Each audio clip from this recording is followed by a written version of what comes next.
Check everything's ready to go here.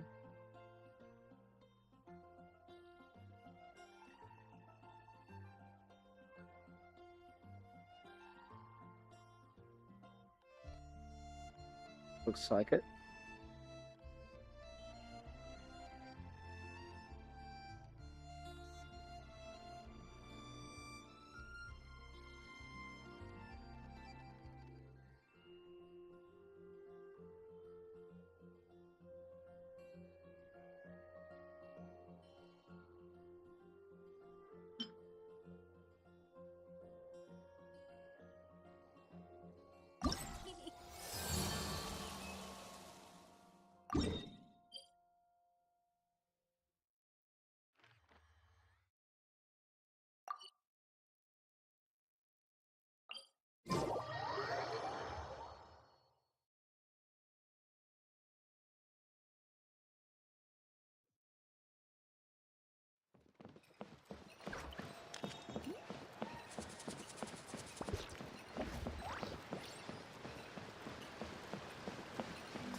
Where's it at?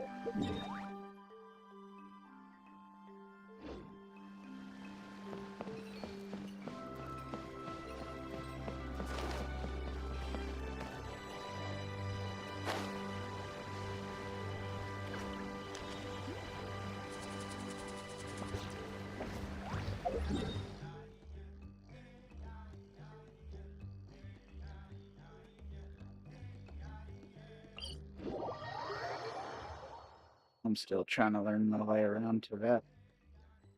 Or to that. And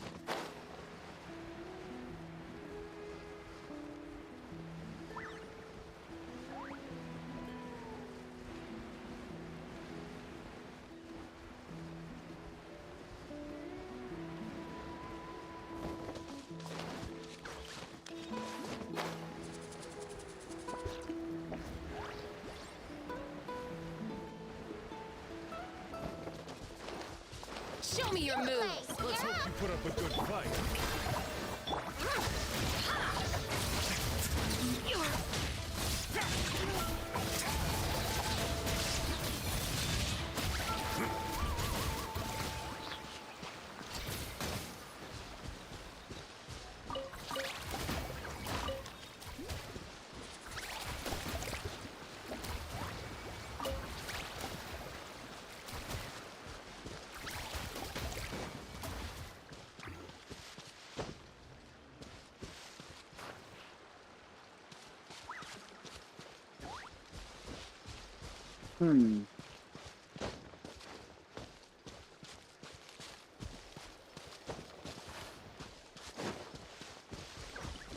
trying to figure out how to get up there.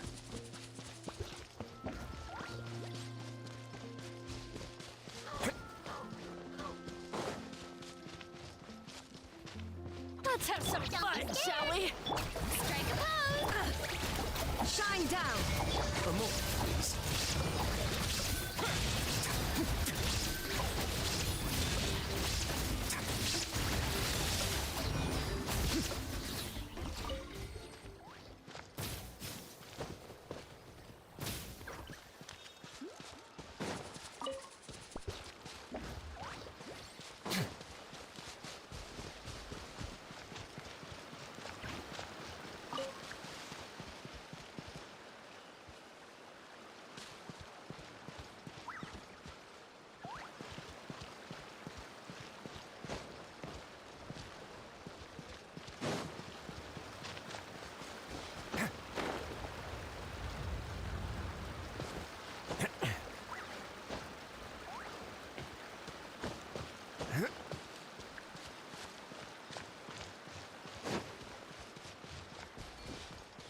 Sure don't make it easy to get up there.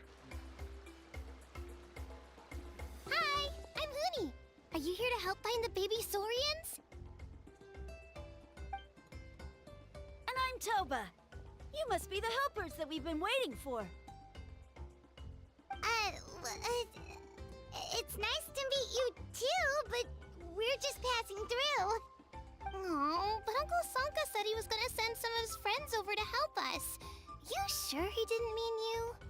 I'm afraid we don't know anyone named called Sanka. Yeah, sorry. Whatever this is about, it sounds like you've got the wrong end of the stick. Wrong end of the stick? Darn it! We've been tricked, Hoonie. I should have known that Glasses Guy was a con artist. What are we supposed to do about the baby Saurians now? Time's running out. It's okay, Hoonie. Don't worry. Why don't you tell us what happened with these baby Saurians, huh? There's been a lot of unrest in the tribe lately, and my dad's Saurian got injured. Her name's Nana, and she has 3 little babies. After what happened to Nana, her babies were so scared that they ran off and hid.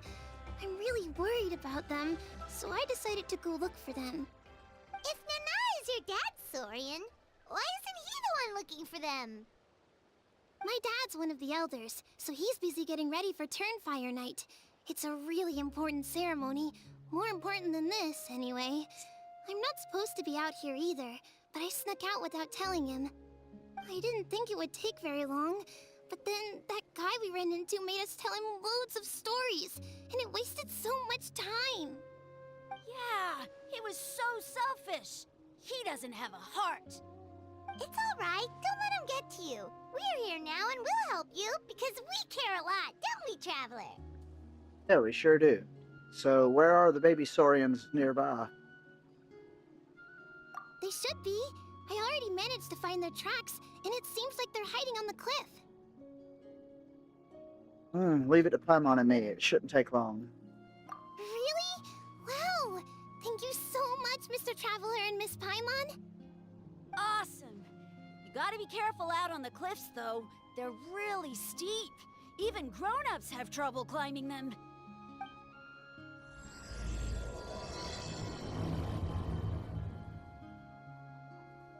Rudy said the baby Saurians are on the cliff, so let's find a way up.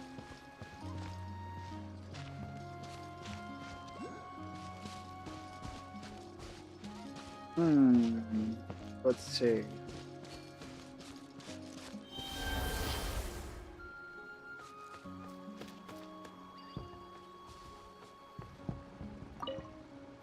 Good luck, and stay safe.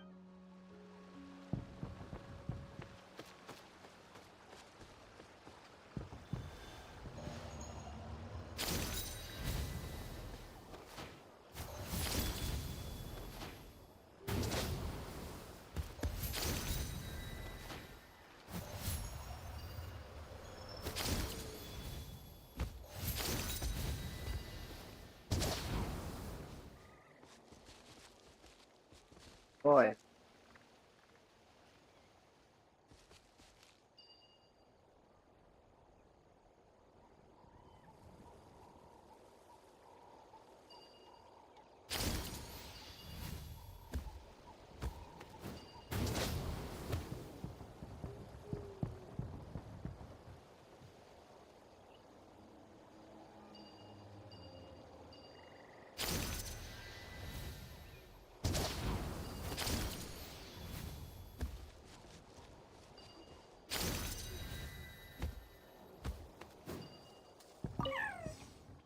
The Mountain King. Okay, found one of them.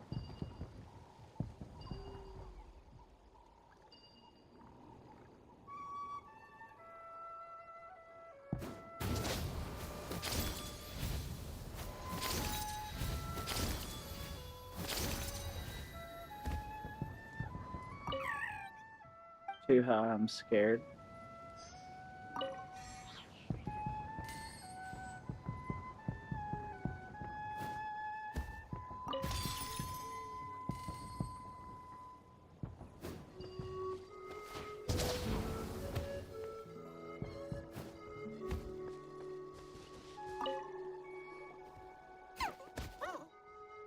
We found them! Wait, but what's that other... A how? Well, if it isn't the gruesome twosome who wormed their way into our servant circle of friends. Still awestruck from the last time we met? Would that be why you hastily scrambled up here to pay your respects the moment you saw us? I suppose we can't blame you. Such is the spell that our Majesty casts on our minions. Very well. You heathens leave us no choice. The almighty Dragon Lord, Kahula shall grant you the audience that you seek. Come, pucker up. You may now kiss our feet. Wait, Hmm. aren't you like Kenichi's sidekick? What the heck are you going on about? You're somehow managing to be even more annoying than the last time we met. Silence! Who are you calling sidekick? We are the Dragon Supreme, sovereign ruler of the Nation of Flame. We shall have you know that last time, were it not for Kenichi's earnest pleading on your behalf, you would have received not a single word of mercy. Oh, come on. You talk big, but Kenichi clearly has you under lock and key. Oh, great sovereign, what brings you to this mountaintop? That's more like it. If you must know, our humble servant begged us to investigate an abyss incident near Hoytzetland, and we chose to grant his request. Abyss incident? See this little lizard? Its mother, a medium-sized lizard, came under the influence of abyssal power. In her confusion, she attacked my servant's tribe, then assailed her own offspring. Yikes. So how is she doing now? She was but a lowly bug fighting against the power of the abyss. Naturally, she has departed for the Night Kingdom. Such a fragile creature. Apparently, she ended her struggle by leaping from a cliff. Leaping from a cliff? My dear anemic flying ant, as addled with questions as your head may be, please keep them to yourself and wipe that absurd expression off your face. We are the almighty Dragon Lord Kahula, not a wish-granting fountain. Anemic flying ant! Huge! Just you wait. Two can play at the ugly nickname game. We sense a faint abyssal energy. An evil sorcerer must be lurking nearby, but they are well hidden. If you encounter any suspicious outlanders, be sure to give them a robust interrogation. Suspicious outlanders? Wait, are you mocking us? How dare you cast aspersions on your ruler, heathen! You're just lucky that our servant has such vile taste in friends! Otherwise, we would beat you black and blue, and then purple, then black again! If you're not here to kiss my feet, then get out of my sight. Do not impede the work of the almighty Dragon Lord, Kahula. Potty mouth on that guy! Paimon is furious! Still, good to know about the abyss threat, huh? Wasn't expecting that. Let's not get sidetracked.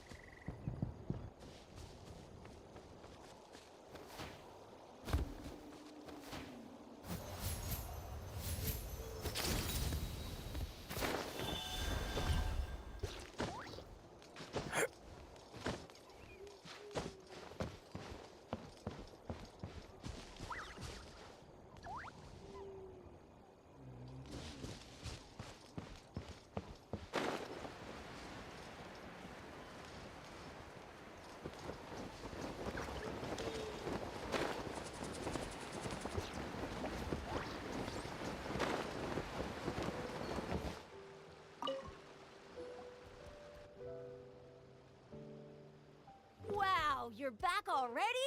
That was so fast. I'm so glad that the babies are all right. Thank you both so much. Now we can finally go home and stop worrying about them. You're welcome. Piece of cake. You're not from Natlan, right? Because your clothes look different than ours. Hey, you must be tired after all that climbing. You should come take a rest at my house. Yeah, please come. I promise you'll get a big Scions of the Canopy welcome.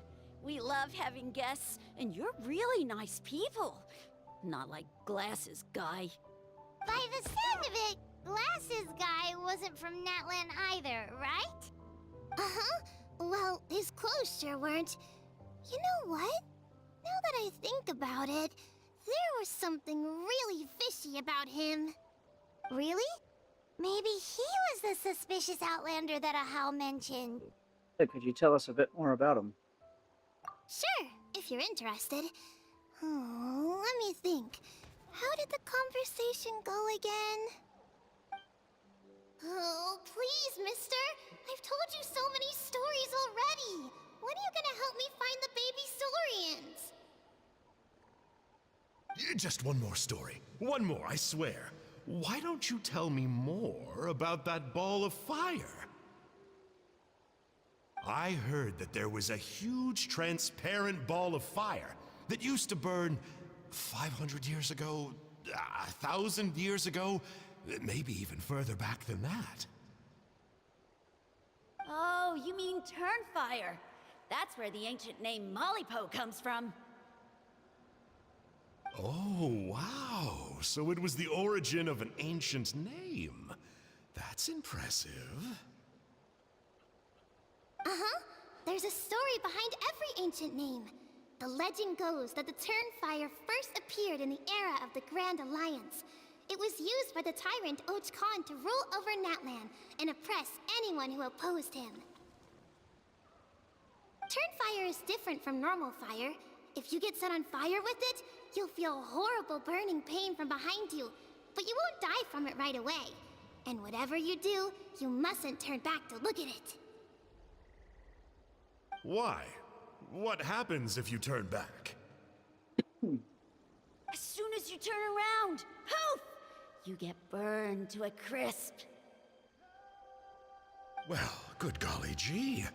I mean, it's one thing to singe someone's clothes, but burning people alive? That is a big no-no in my book. Right? How nasty is it to burn someone from behind and not even let them turn around to look? Och Khan really was an evil tyrant. Yes, shocking behavior. Now, let me guess. Eventually, a valiant hero came to save the day? That's usually how these stories go. Good guess, Uncle Glasses. Seems like you really know your stuff. The hero was called Yupanqui. He's the ancestor of our tribe. Mm-hmm. Yupanqui was friends with Och Khan the Tyrant, and also Yupanqui, the first Pyro Archon. He was working as an ordnance officer for the Grand Alliance at the time. He didn't like how Och Khan was such a cruel tyrant, so he stole the Turnfire and threw it at the Och Khan's army. The soldiers couldn't defend against it, and they all got turned to ash. And that's how our ancestors set our people free. But just as he was about to leave the city, he thought he heard Och Khan calling out to him from behind. It caught him off guard, and he turned around to look.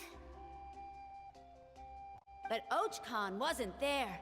All he saw was a city burned black, an army in ruins, and giant flames reaching up into the sky. A split second later, the flames he saw burst out from inside his eyes and swallowed him up. All it took was a single glance. As soon as he looked back, he was burned to a crisp. The question is, was this the price he paid for stealing the Turnfire, or the price of turning back? Nobody knows the answer. But the fire that consumed Yupanqui burned more fiercely than any other. It burned for 100 days until it burned a hole right through the ley lines. And then, the flame dropped into the deathly dark Night Kingdom, where it still burns to this day. The grown-ups say that it lights up the path that leads to the next life. But for the dead to be reborn, they have to accept the flames and be purified by the fire first. It's like a final look back at your life, where you have to answer for everything you did. Anyway, that's the story of Yupanqui's Turnfire. Ah, a fine parable indeed. So, is it true? Is it really possible to find this fire in the Night Kingdom? I don't know. I think it's just a story. Either way, I assume this name has been passed down in your tribe ever since? Sure has. It went to Burkina, the hero that we celebrate on Turnfire night. But that was 500 years ago. Yeah, and now it belongs to Kanich. So we often call him Malipo Kanich. Kinich, huh? All right, Uncle Glasses, that's enough stories. Now, can you please go find the baby Saurians for us like you promised? I would, but doesn't the legend of the Turnfire teach us not to look back? Let's not go dredging up the past. Tell me more about this Kinich guy. One more story, I swear. Starting now. No? Careful, Toba. You look dangerously close to cursing me out right now. Tut tut, we can't have that. Cursing is for grown-ups only. Uncle, you'd better not be trying to trick us, or the Turnfire will get you when you die. How would it get me if I'm outside of Natland? Uncle Glasses isn't from here, you know. Unlike you. Huh? Wait, is that?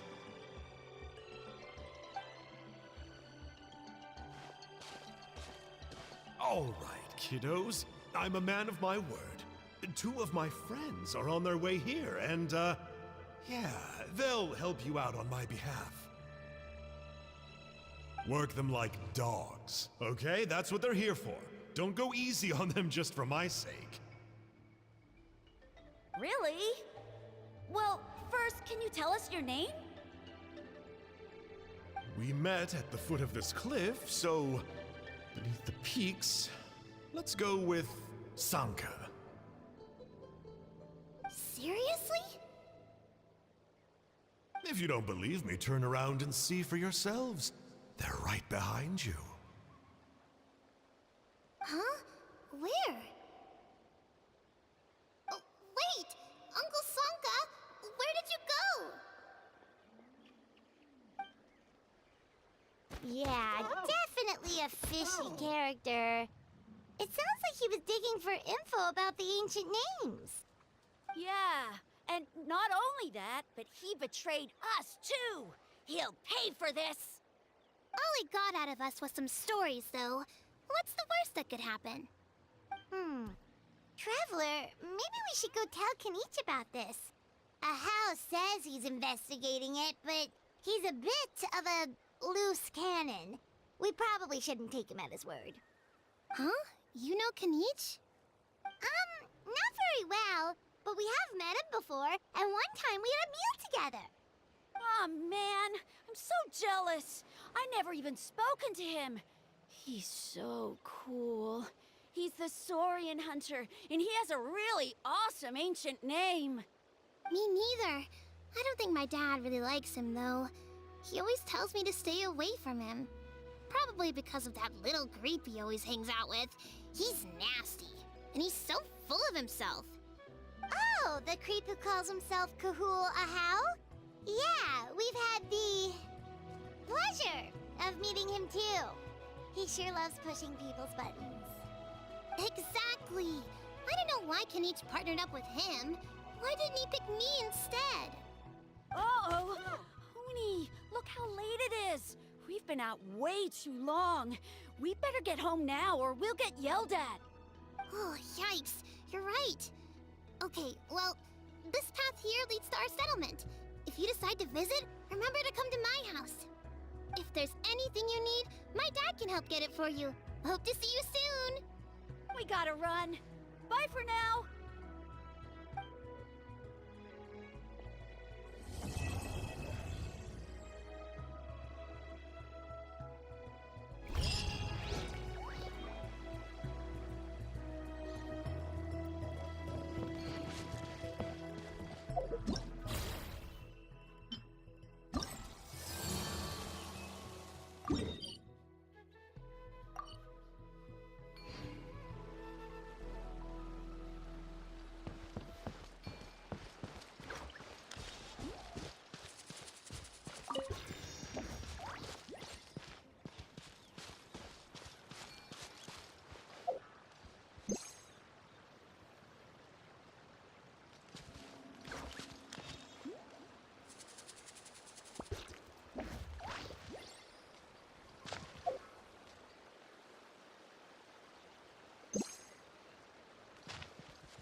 see here.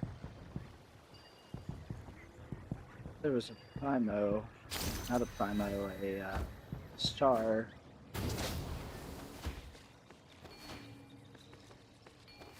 Of course, I get stuck under there.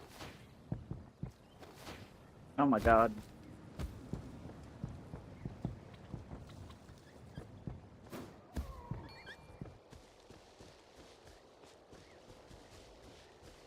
Where's it at?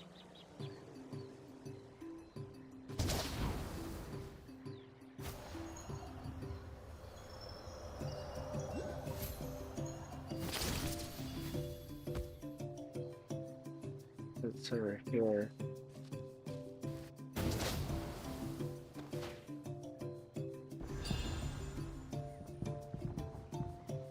Where though?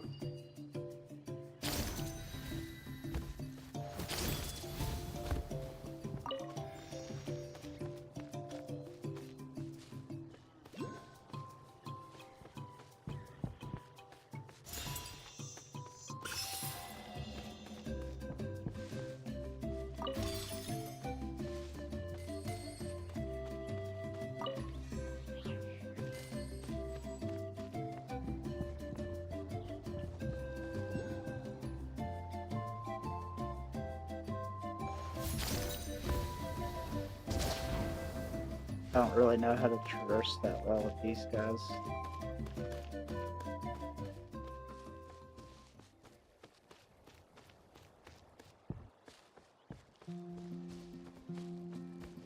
How about this? Put up a good Take a seat.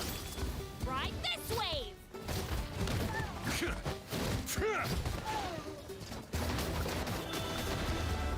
Tide rises! There is no escape! Let's begin. Tide rises!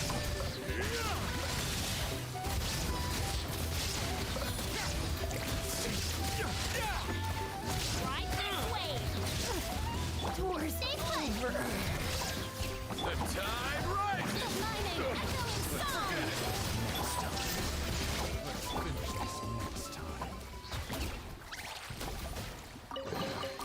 I'd take it if I were you. I'm sure it'll come in handy.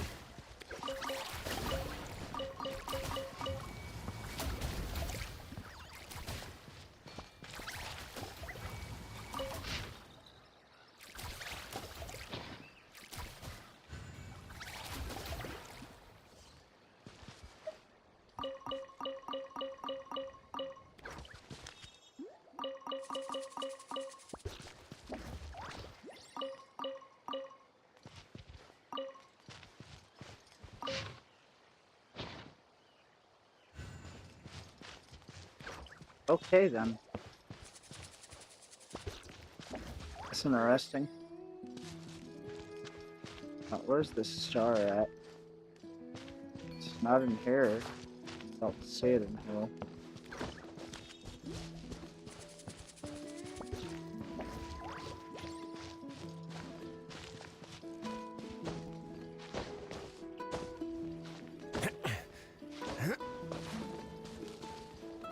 Ah.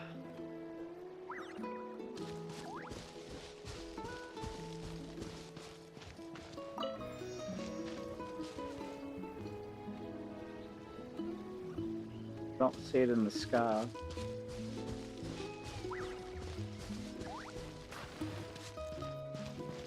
Bet you it's an obvious place and I'm just overlooking it.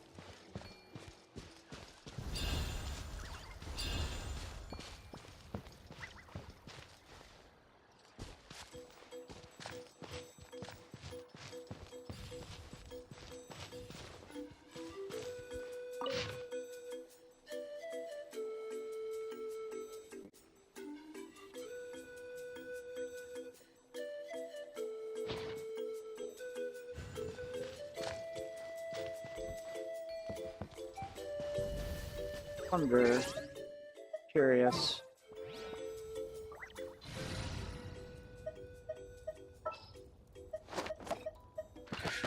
Oh.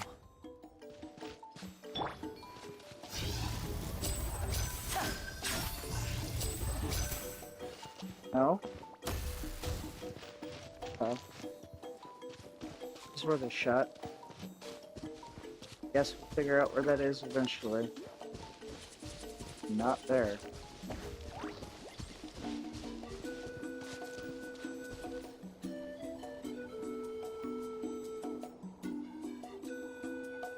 I don't see it in the sky.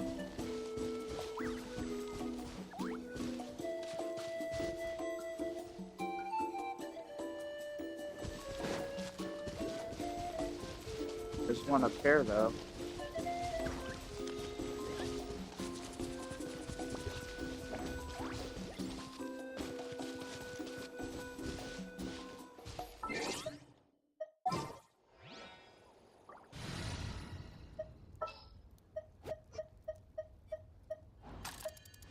Whoa!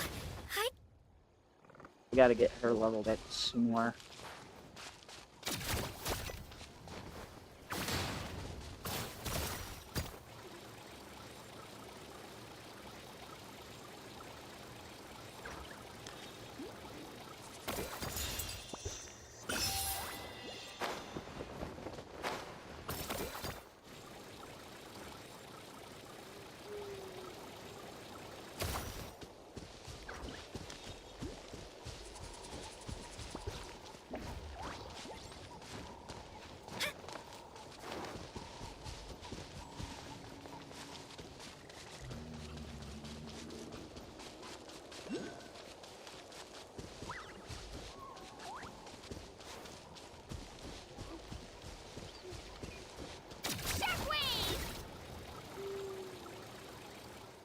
Aha, sneaky.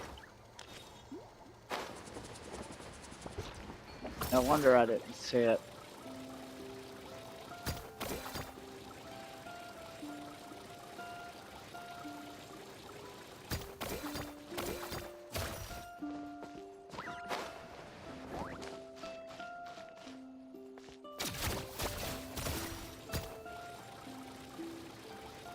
Really?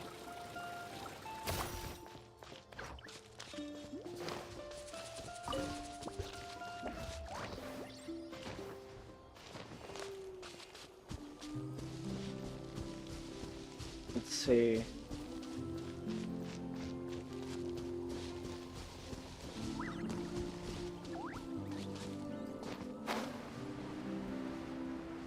Got it.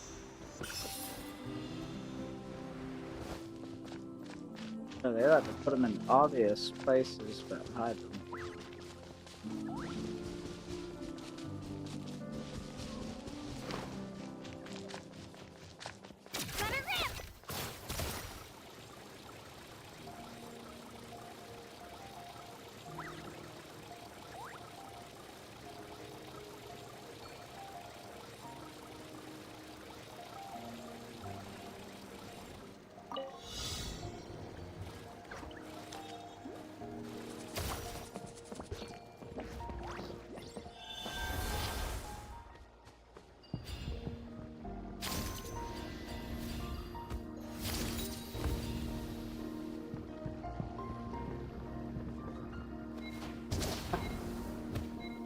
It's so awkward.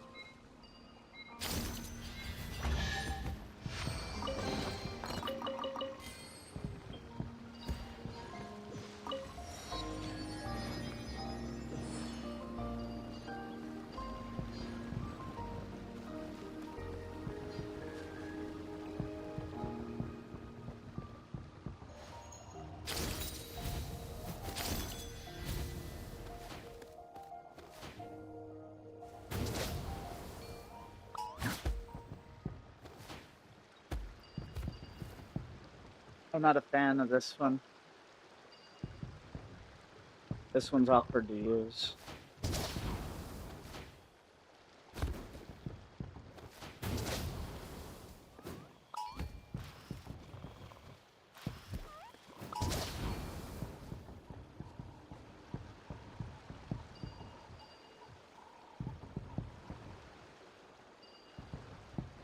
Of course, just my opinion.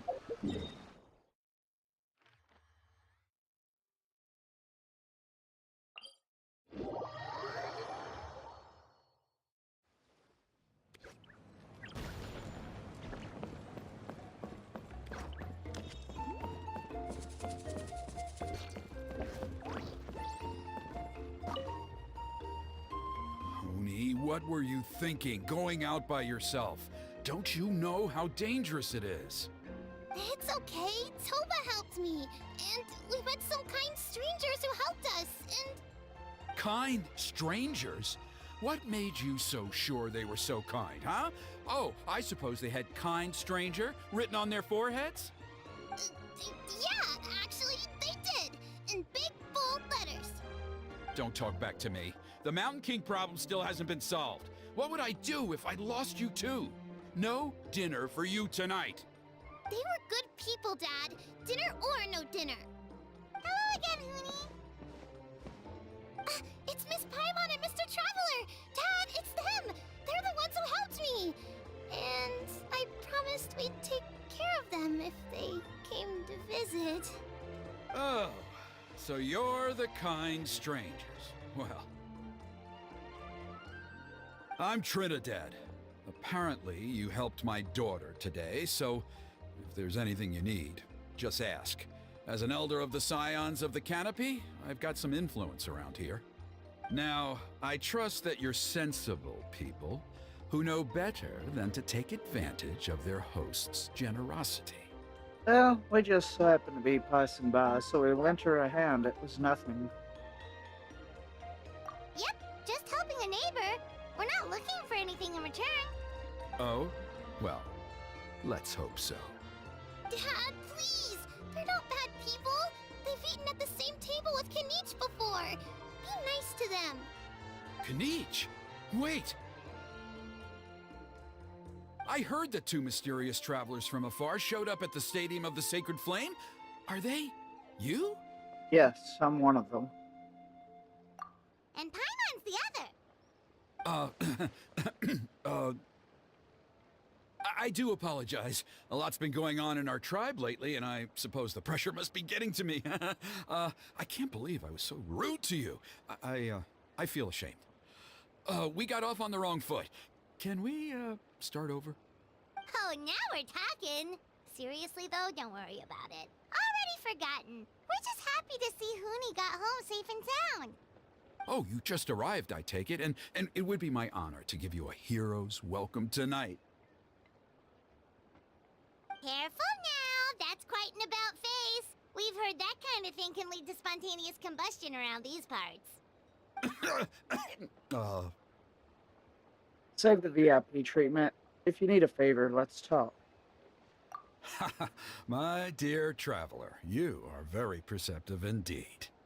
Go inside now, Hoonie. Dad's got some important business to discuss.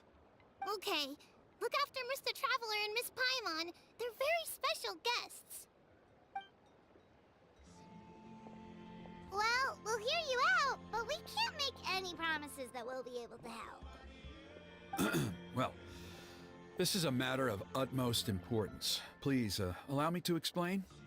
For many years, our tribe has celebrated the Turnfire Night.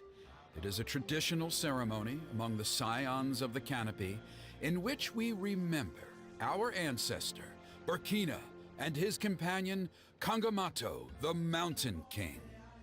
Burkina was a hero who bore the ancient name Malipo, and Kangamato was a powerful Yumkasor warrior. Together, they fought against the Abyss. They were victorious, but it came at a great cost. Burkina paid with his life. The Mountain King survived, but was contaminated by the Abyss, and he remains in hibernation to this day. Normally, Yumkasors never live longer than a century. It is possible that the Abyssal power is responsible for his unnaturally long lifespan.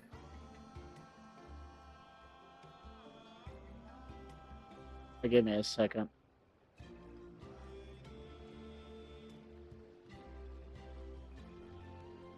I'm gonna put something.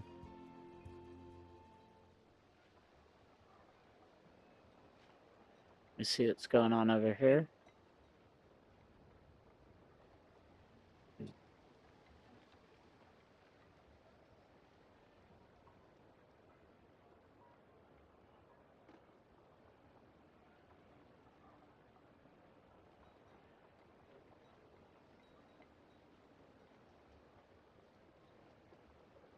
There's something shuddering.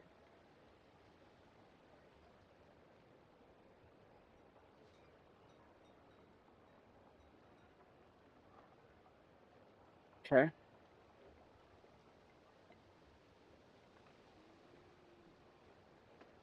Give me just a second, guys. Continuing it.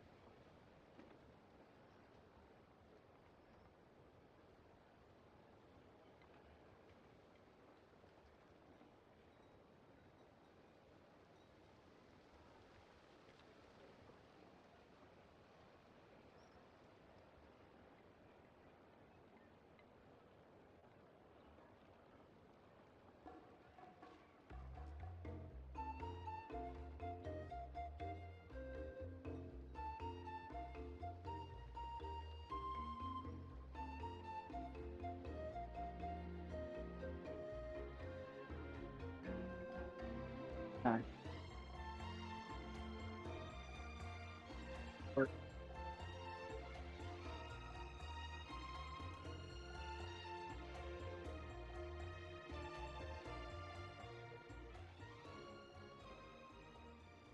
Alright, turn it back on.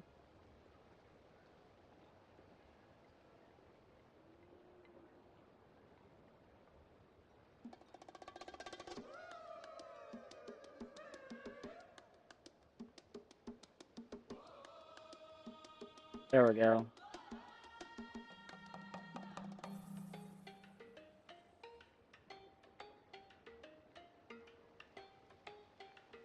That's exactly what I wanted.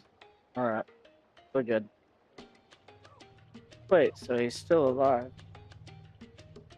Oh, that's right. The Mountain King is a living symbol of our glory, but even this glory comes at a price. The abyssal power inside him is highly sensitive, and when it is disturbed, he awakens and flies into a blind rage, attacking anything that moves.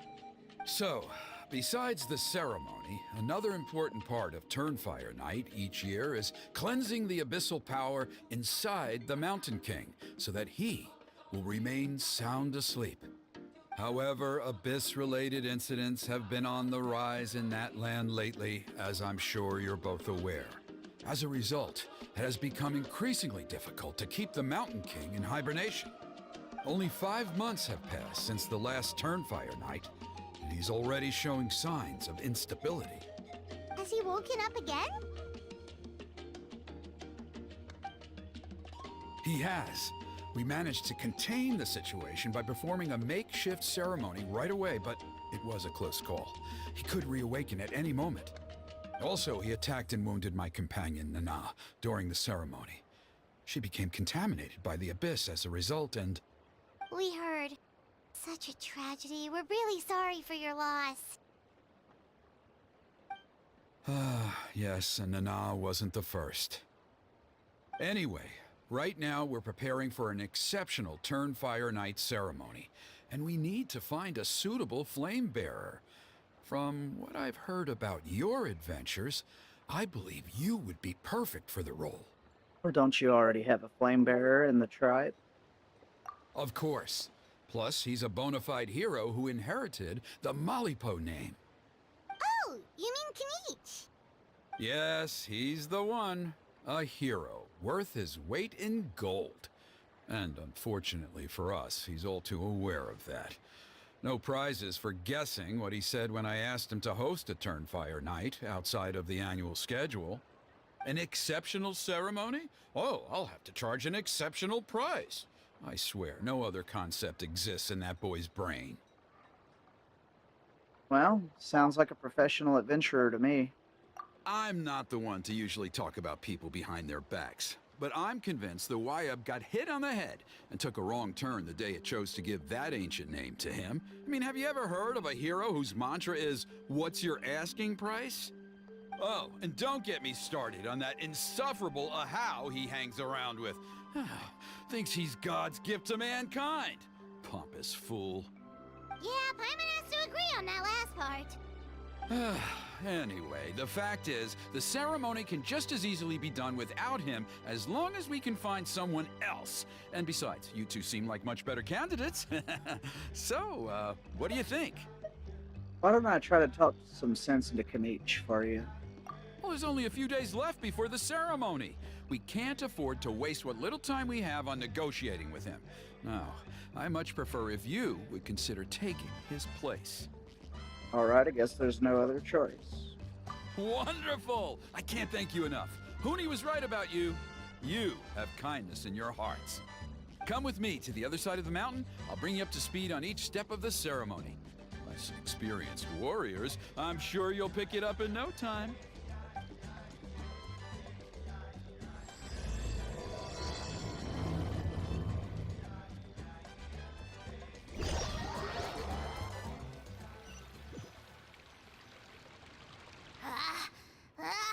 Achoo! Curses! Who dares insult the great Kahula How behind his back? Oh, great Kahul Ahau, bless you. Shut your filthy mouth, worm of the abyss! Your putrid words defile the air we breathe. You make the almighty Dragon Lord, Kahula How, sick to the stomach. Speaking as a member of the Abyss Order, that's music to my ears. Exactly the kind of reaction we're going for. But on a personal level, I gotta say, it's pretty hurtful. Ugh, never have we heard such brazen blustering from someone who is inches from death.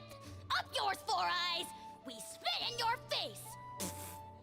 Okay, well, that I am at a loss to explain. How do I manage to stay so chirpy and cheerful? I can only guess it's some kind of powerful magic. But I digress. Mr. Kinichi, I admit it, you, sir, are a legendary hunter. Still, the only reason you caught me is that I was reluctant to run away. You see, I'm very interested in the lore of your tribe. Kay? Is that it? Kay?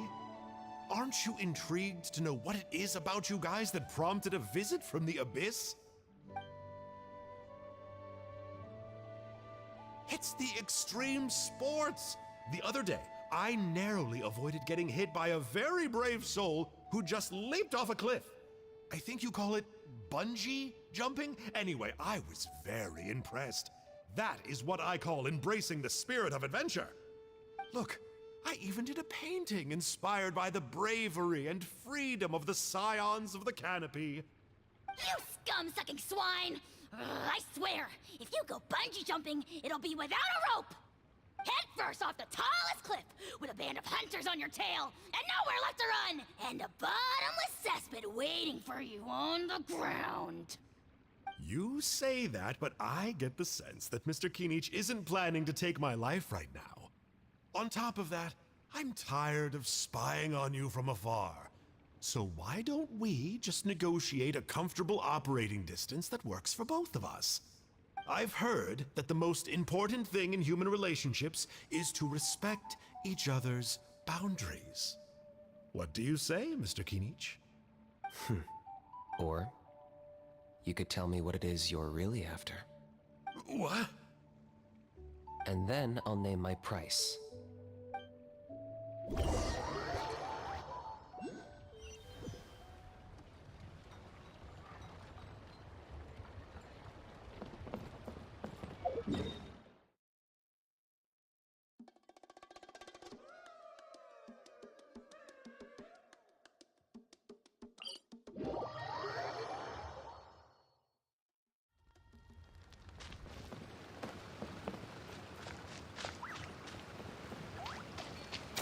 get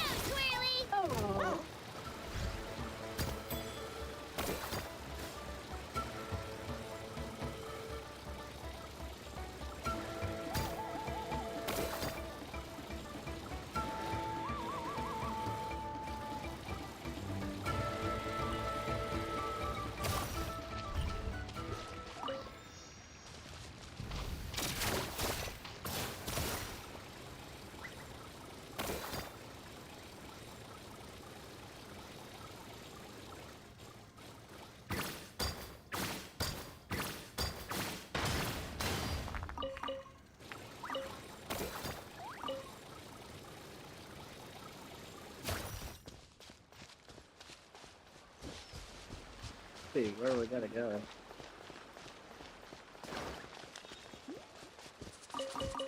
Oh, I need those.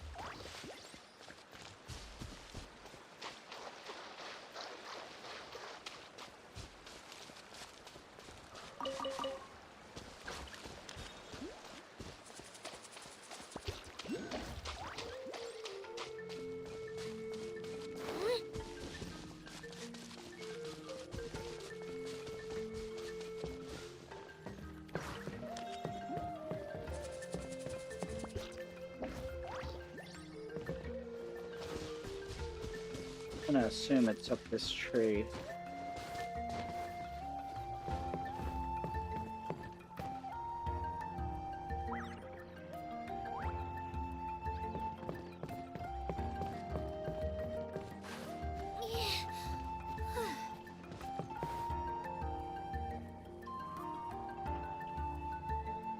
No?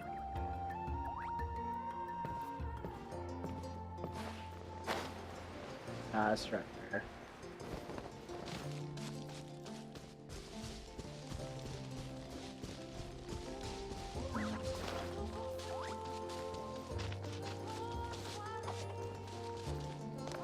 That looks like something.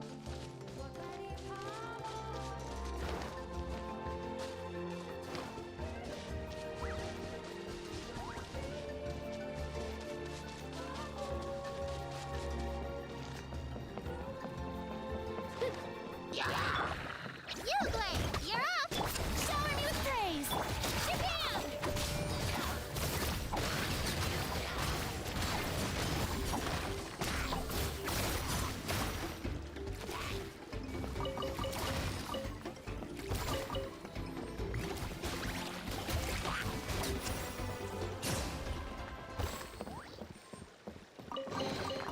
Whoa! Look at all these shiny rocks! Hmm.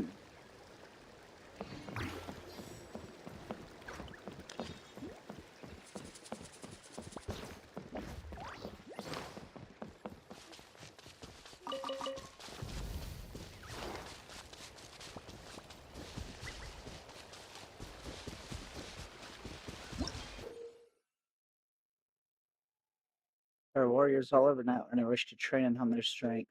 And where there are those who are trained, there will be trainers. The Slater group will prepare the challenges of varying difficulties for those who wish to surpass themselves.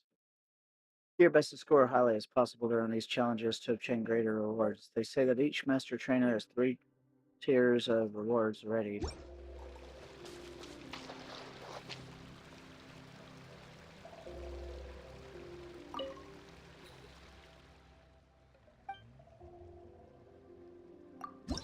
Let's begin.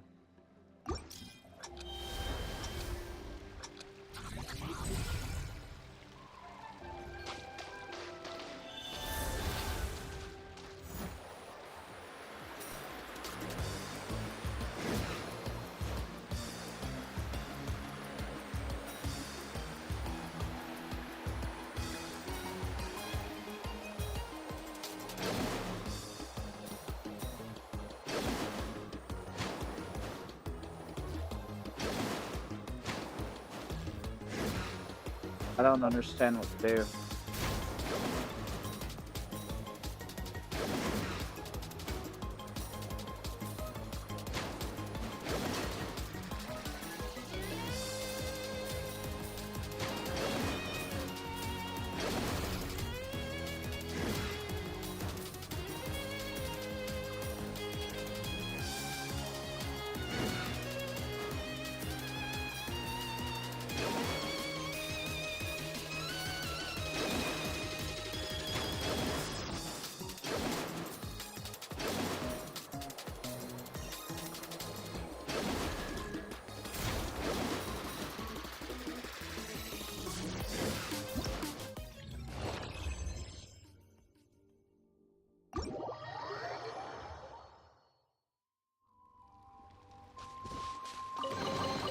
Whoa! Look at all these shiny rocks!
told you today's our lucky day.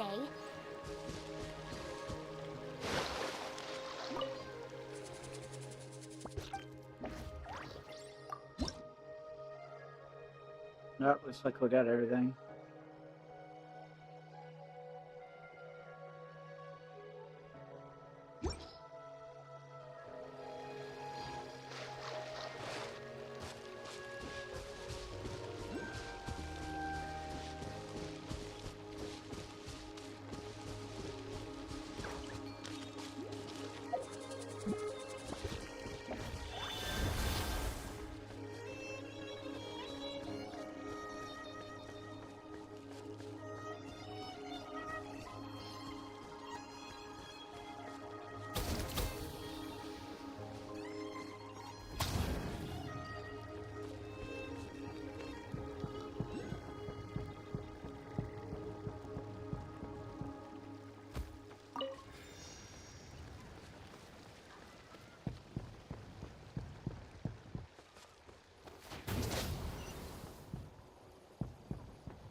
Interesting.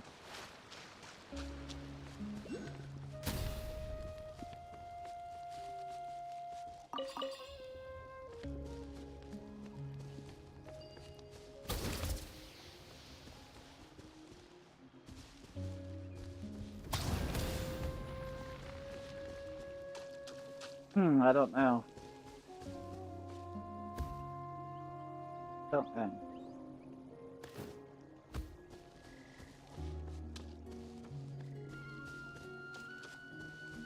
I don't know what you need to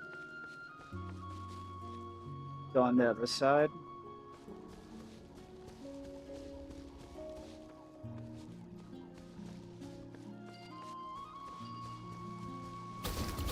I mean, I use a little bomb fruit to try to blow it up, and nah.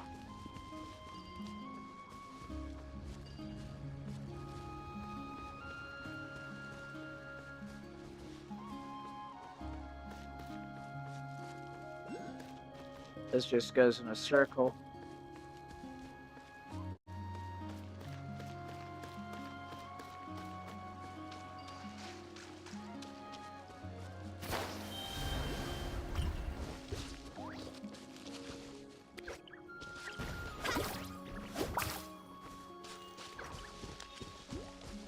You want me to do what now?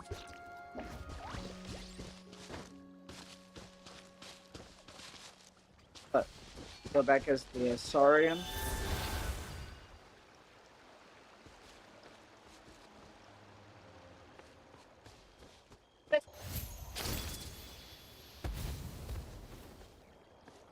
Stop where I'm throwing stuff at. What do you mean?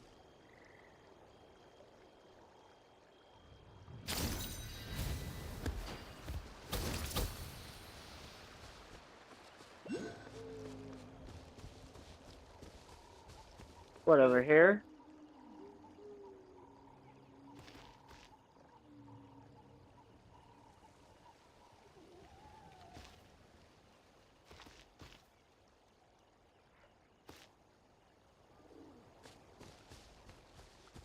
The thing that I was at.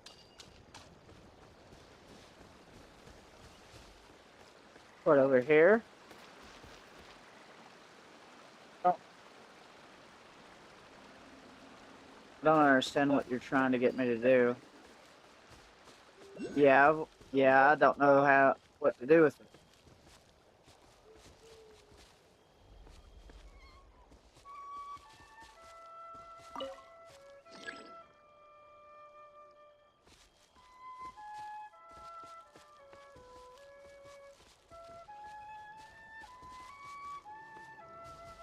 Right, but what is that thing that opened it?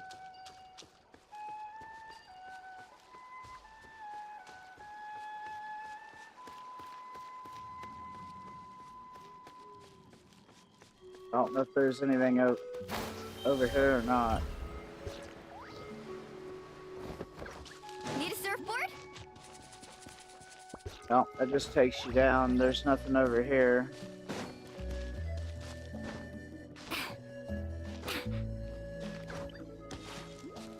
May I?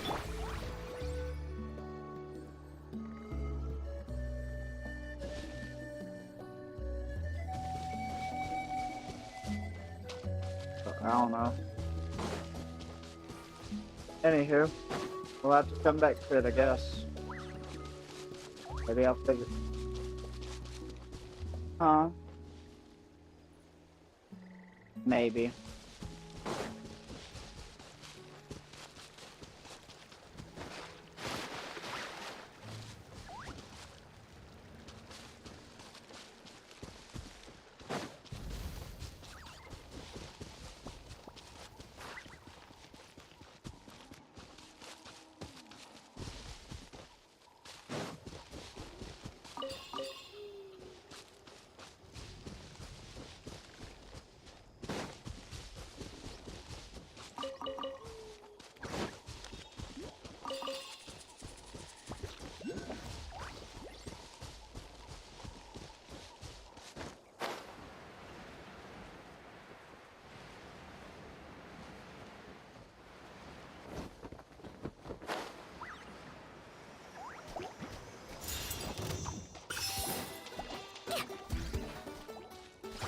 Ready, go!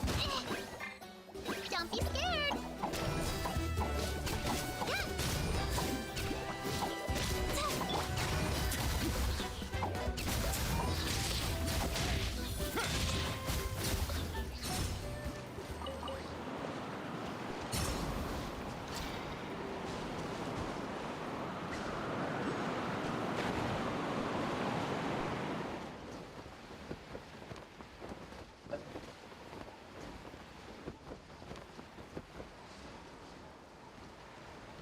Yeah, it took me way up here for some reason.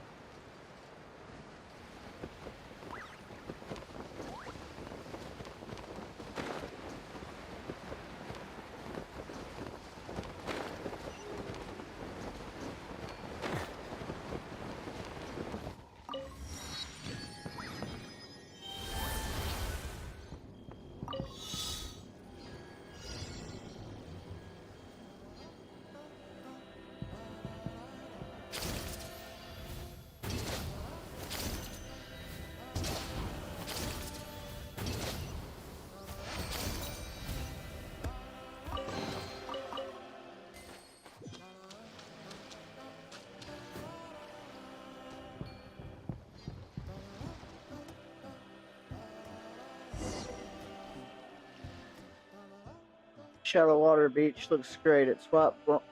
Why don't we try fishing here? Maybe I'll catch myself another travel guide. Hold on, what did it say?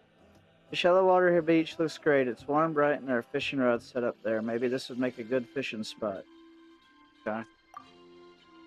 No way, Paimon vetoes that idea. Besides, there's only one Paimon, and you've already caught her. Paimon's talking about the fishing. It's been a while since we last ate fish you caught and cooked yourself. Plus, it's about time you gave s'mores a taste of your culinary wizardry. Rawr. Yeah, it's all for poor old s'mores, you know. Why don't you get involved too, then, Paimon? Yeah. How about you do the fishing this time? Huh? You want Paimon to do the fishing? All for poor old s'mores, eh? But how could you, catching Paimon out with her own words like that? Alright then, but be warned, Paimon has no idea what she'll catch, if anything. Plus, before that, Ace Angler Paimon needs a nice, tidy environment to work her magic in. What if the line gets snagged on all that junk floating around in the water? Let's tidy up the area a bit first. Wow.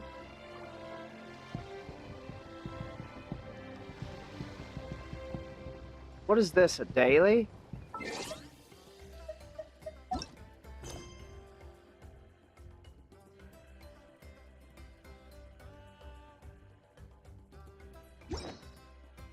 Well, I guess we'll come back to that, because I wasn't expecting to do that. Because now it's messed up my quest line.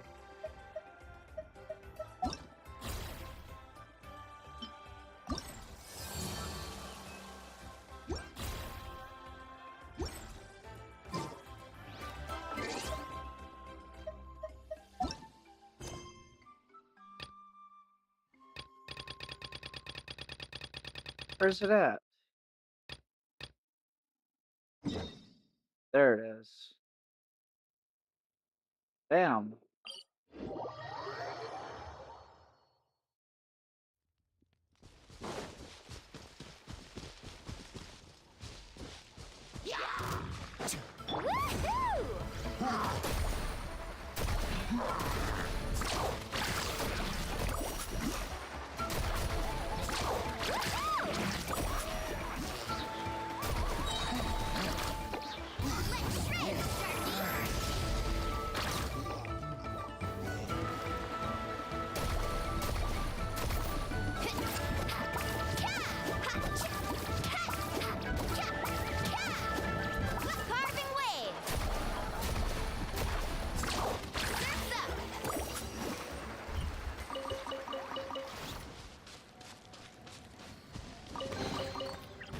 I dropped it!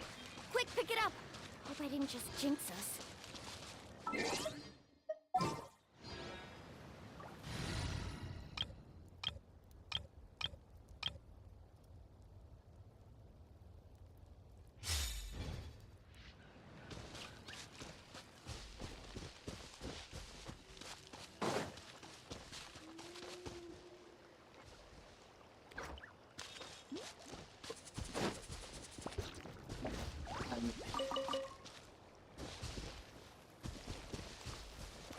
Let's ride! Well,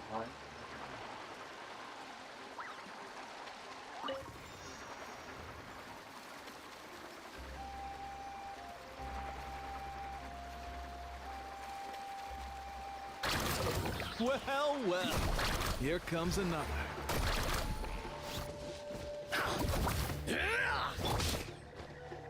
Out of the frying pan, into the fire!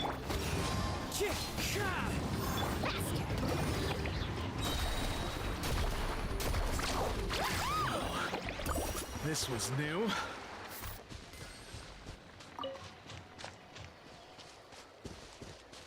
Off we go!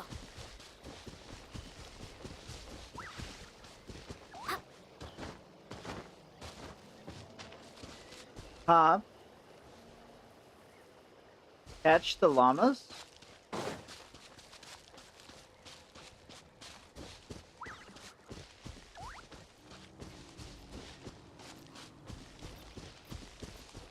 Gotta go get some. I don't know how many more of those I have left.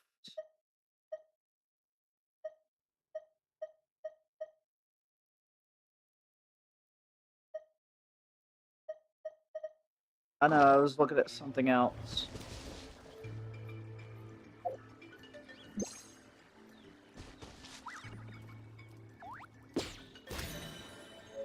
Oh, I didn't think something that big you could capture.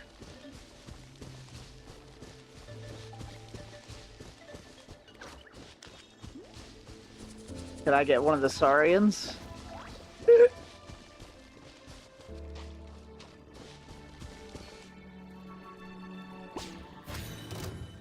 Can't be captured. No, I made it angry. I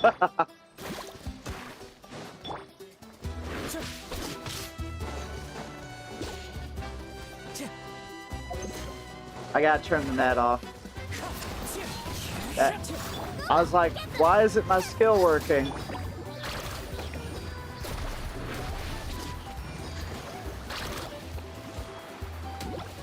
Check this out. Best of luck. Out of the frying pan, into the fire. Everybody stand back. Carving waves.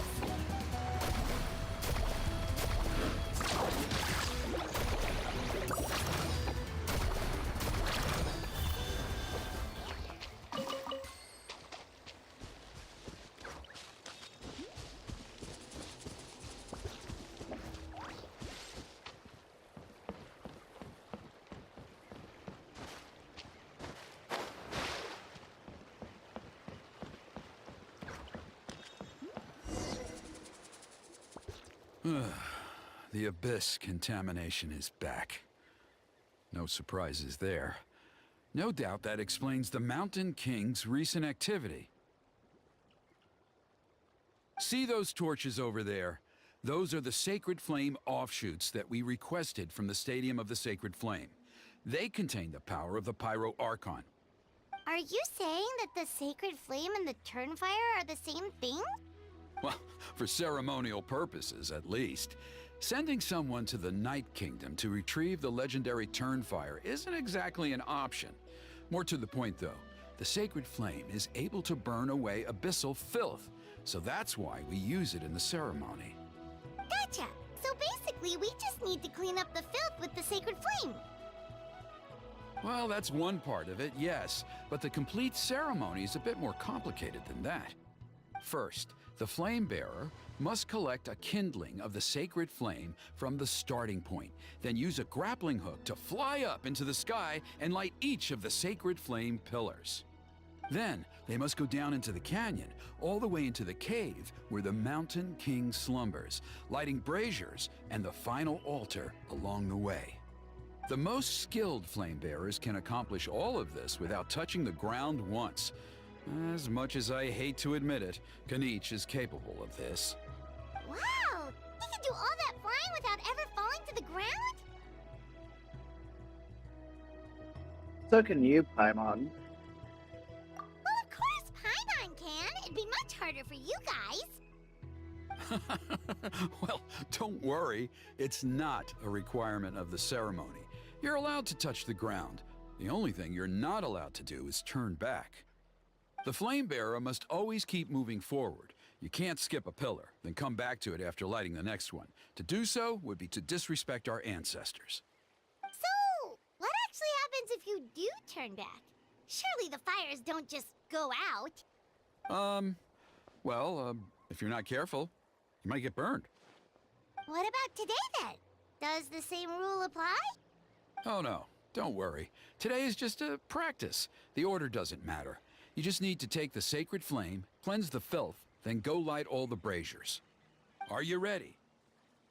Yeah, let's begin. I'll repeat all the key points again. Gather the kindling, cleanse the filth, and light all the braziers. I'll wait for you at the end.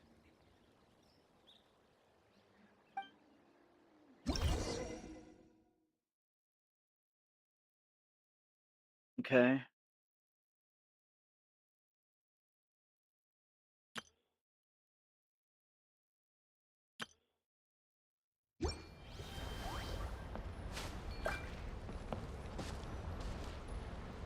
Alright, let's use this kindling to complete our mission.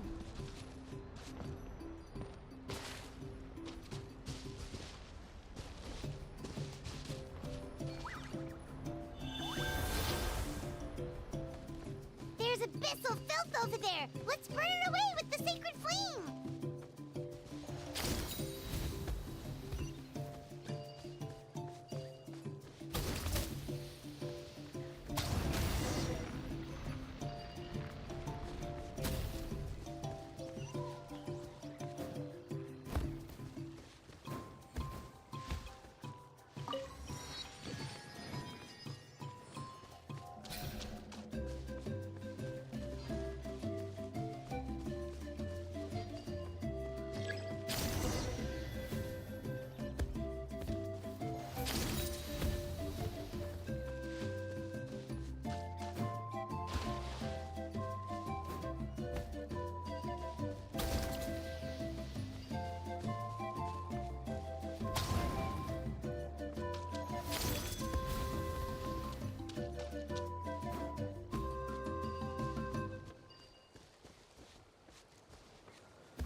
They put these things too close.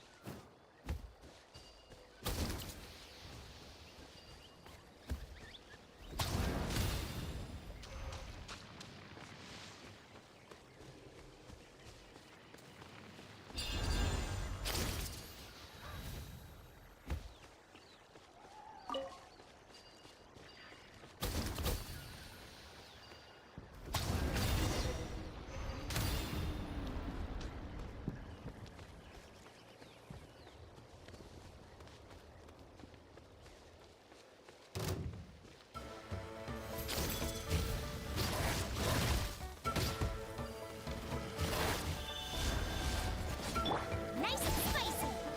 Eat this!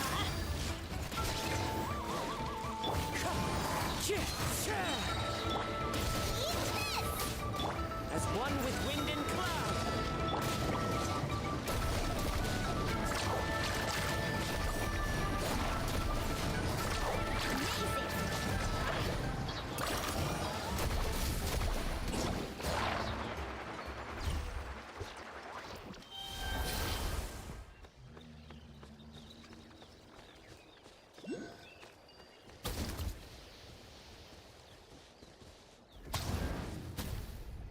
Wow, really?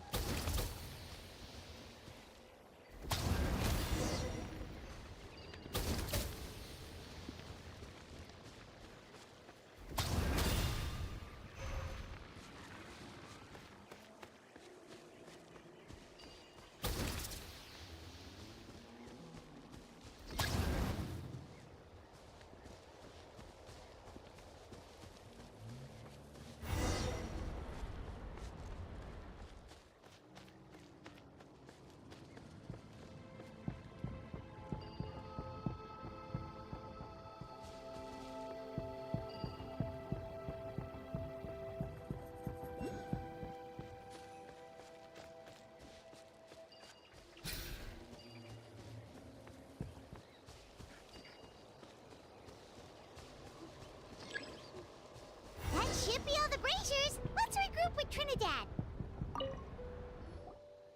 I knew I was right about you. You have outperformed all of the other previous candidates.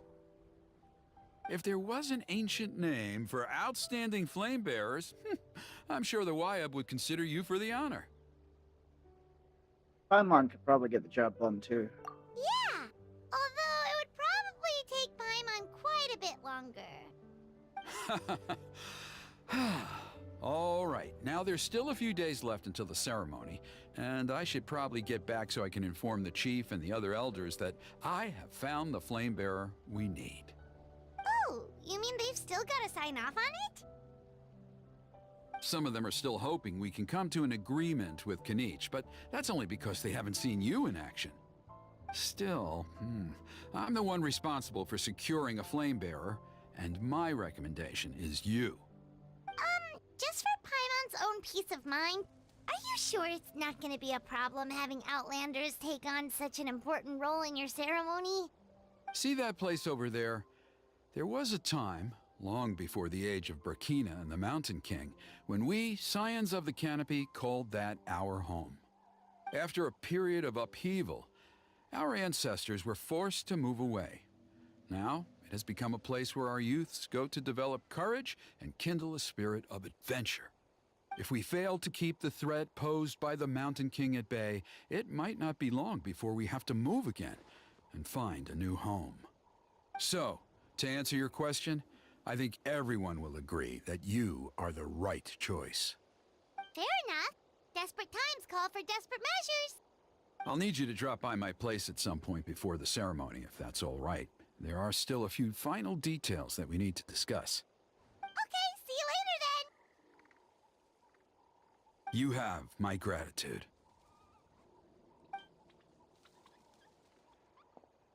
We've helped out with a lot of other local festivals before, but this one feels a little different. Anyway, let's take a break before heading back to Trinidad's place.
Ad Astra.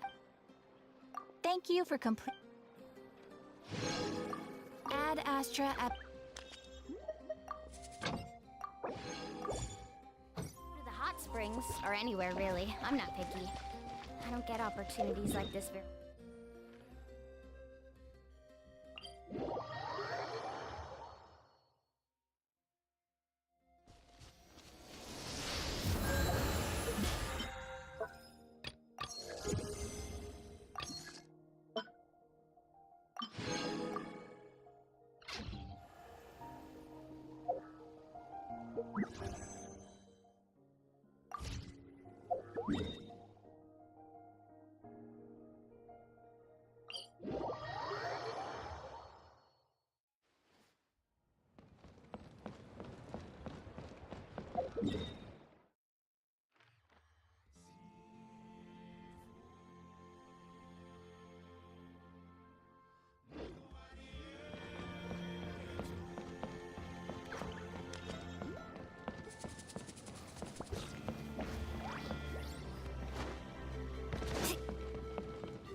Ever tried chasing waves before? You wanna try? Well, come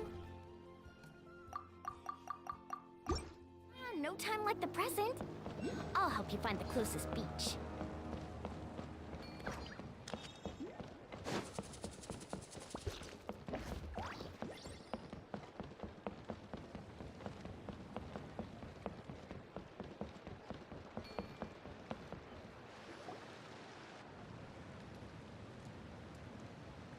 Traveler? Paimon? Kanich! Fancy meeting you here. We've actually been looking for you. Hey there, nice to see you again. I'll get straight to the point. I hear you accepted a proposal from Elder Trinidad. Oh, the, Turnfire Knight, you mean. You were still his first choice. It's just... Oh, jeez. It's not what it looks like, promise. Chill, it's cool. I only mention it because there's something you should know. And I suspect Elder Trinidad hasn't been completely forthcoming with you. His true intention is to resolve the Mountain King problem once and for all. Once and for all? You mean this'll be the last Turnfire night ever? That's right. He wants to use you to send the Mountain King to the Night Kingdom. To the Night Kingdom? You mean... To his death. Whoa, are you serious right now? You shouldn't go blurting out accusations like that. It could get you in trouble. Too blunt? Okay. I'll phrase it more gently. There is potentially a possibility that Elder Trinidad may be hoping that during the course of the ceremony, you kill the Mountain King dead. But that's ridiculous. He told us the Mountain King is a living symbol of your tribe's glory. And that glory comes at a price. Oh, that's right. The Mountain King is a living symbol of our glory, but even this glory comes at a price. Ah, yes, and Nana wasn't the first.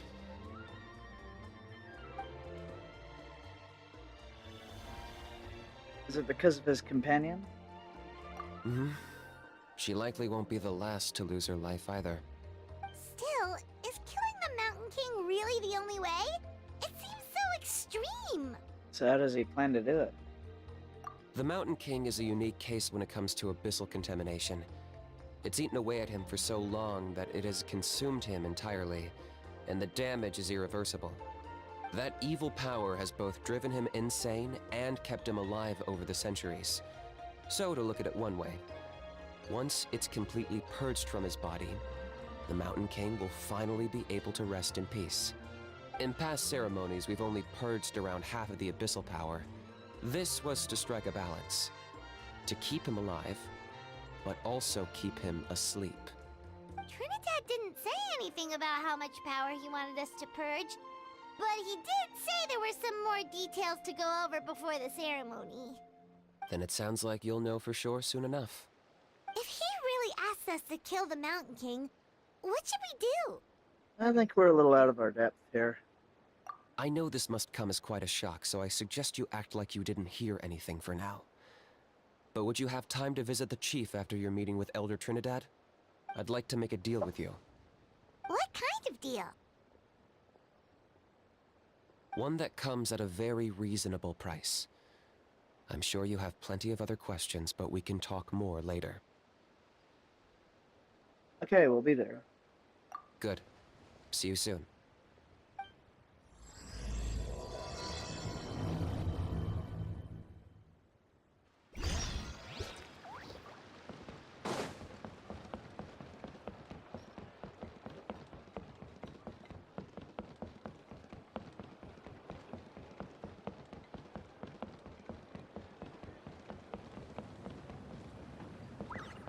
Off we go.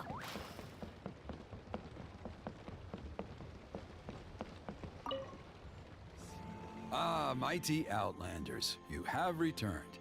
Did you have a good rest? It was, pretty good, yeah. Glad to hear it. Things are progressing very smoothly on my end. Many of the elders have heard of your heroic deeds, including the chief. They all speak very favorably of you. There are still those who insist that the ceremony should be performed by the bearer of the Malipo name. But they're just stuck in the past. We need to move with the times. Plus, Kanish doesn't want to do it anyway. Exactly. So, now, it's time for us to discuss the finer details of the ceremony. We covered the fire lighting part of the proceedings yesterday. The next part is the purification of the Mountain King. And how does that work? It's quite simple. You just need to use the sacred flame. We've done it plenty of times before, and it's always very routine. I'm sure you won't have any problems. One point I'd like to stress, though, is that you need to burn away as much of the abyssal energy as you possibly can. The more we dispel, the longer the Mountain King will remain asleep. Asleep, huh? Precisely. In previous years, the Flame Bearer has often been unable to dispel a sufficient amount of abyssal energy. That's the only reason why we have to perform the ceremony on a regular basis. But I understand that you have a lot of experience fighting against the Abyss, and you seemed to wield the sacred flame quite effortlessly yesterday. With your help, I'm optimistic this time we can dispel all the remaining abyssal energy from the Mountain King's body, freeing us from this ever-looming threat for many years to come. Traveler? Got it. Anything else we need to know? So this doesn't faze you at all, huh? You clearly have a lot of confidence in yourself. If that's all you really need to know, the ceremony's in 3 days. I'll come and fetch you when we're ready. In the meantime, feel free to take a look around our settlement. It would mean a lot to the elders if you got to know some of our people. And if you wouldn't mind helping them out with a few errands here and there, that would be even better. So now we have extra errands to run? Maybe we should add a little extra to the price. Just a humble suggestion, that's all. It will help you gain the respect of our people, and as a mighty hero, I truly believe that's what you deserve. I'll be sticking around for the next few days, so if you have any questions, you know where to find me. Seems like Kanich was right. We should go meet up with him right away. Emotional support is important.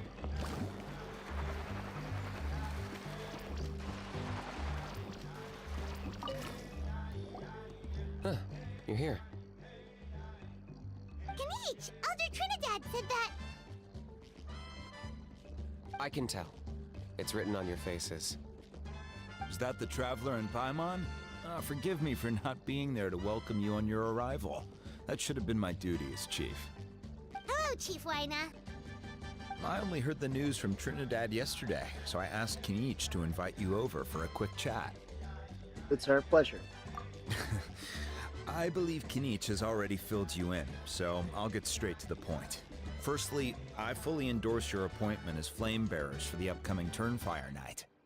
However, I would like to request that you take steps to ensure the Mountain King's safety. Every child of our tribe grows up hearing the tales of our heroes, from Yupanqui the Firebringer to Burkina and the Mountain King who fought against the Abyss. This is our history and our heritage, the source of our pride and the center of our faith. To kill the Mountain King would be to destroy our spirit. I would never be able to face our ancestors in the Night Kingdom. Nana's death was a great tragedy, and I do not blame Trinidad for the actions he has taken. Nevertheless, I cannot allow any harm to come to the Mountain King. The very roots of our identity are at stake. My honored guests, please give this matter your serious consideration. Is there no solution that would satisfy both sides? Perhaps there is. But despite all our attempts to contain the situation over the years, we've not found it. Right now, I should like to hear where you stand on this matter. I need some time to mull this over. I understand. There are still 3 days left before the ceremony. I hope they will bring you clarity. So, Kanich, earlier you were saying that... Let's walk and talk. I'll show you around the tribe. That works too. Paimon needs to get some air after this.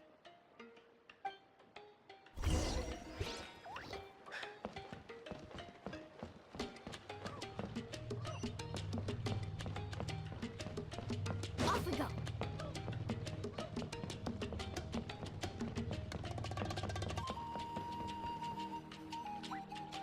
Kanich, Paimon finally understands why you turned Trinidad down.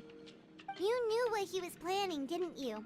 That's why you didn't want to be the flame bearer this time, because it's a double-edged sword. The whole Mora thing was just a sneaky excuse. Double-edged sword is right. But my response wasn't merely an excuse. To solve this exceptional problem, an exceptional price must be paid. Are you saying you have a plan? I'm working on it. Really? Well, come on then, let's hear it.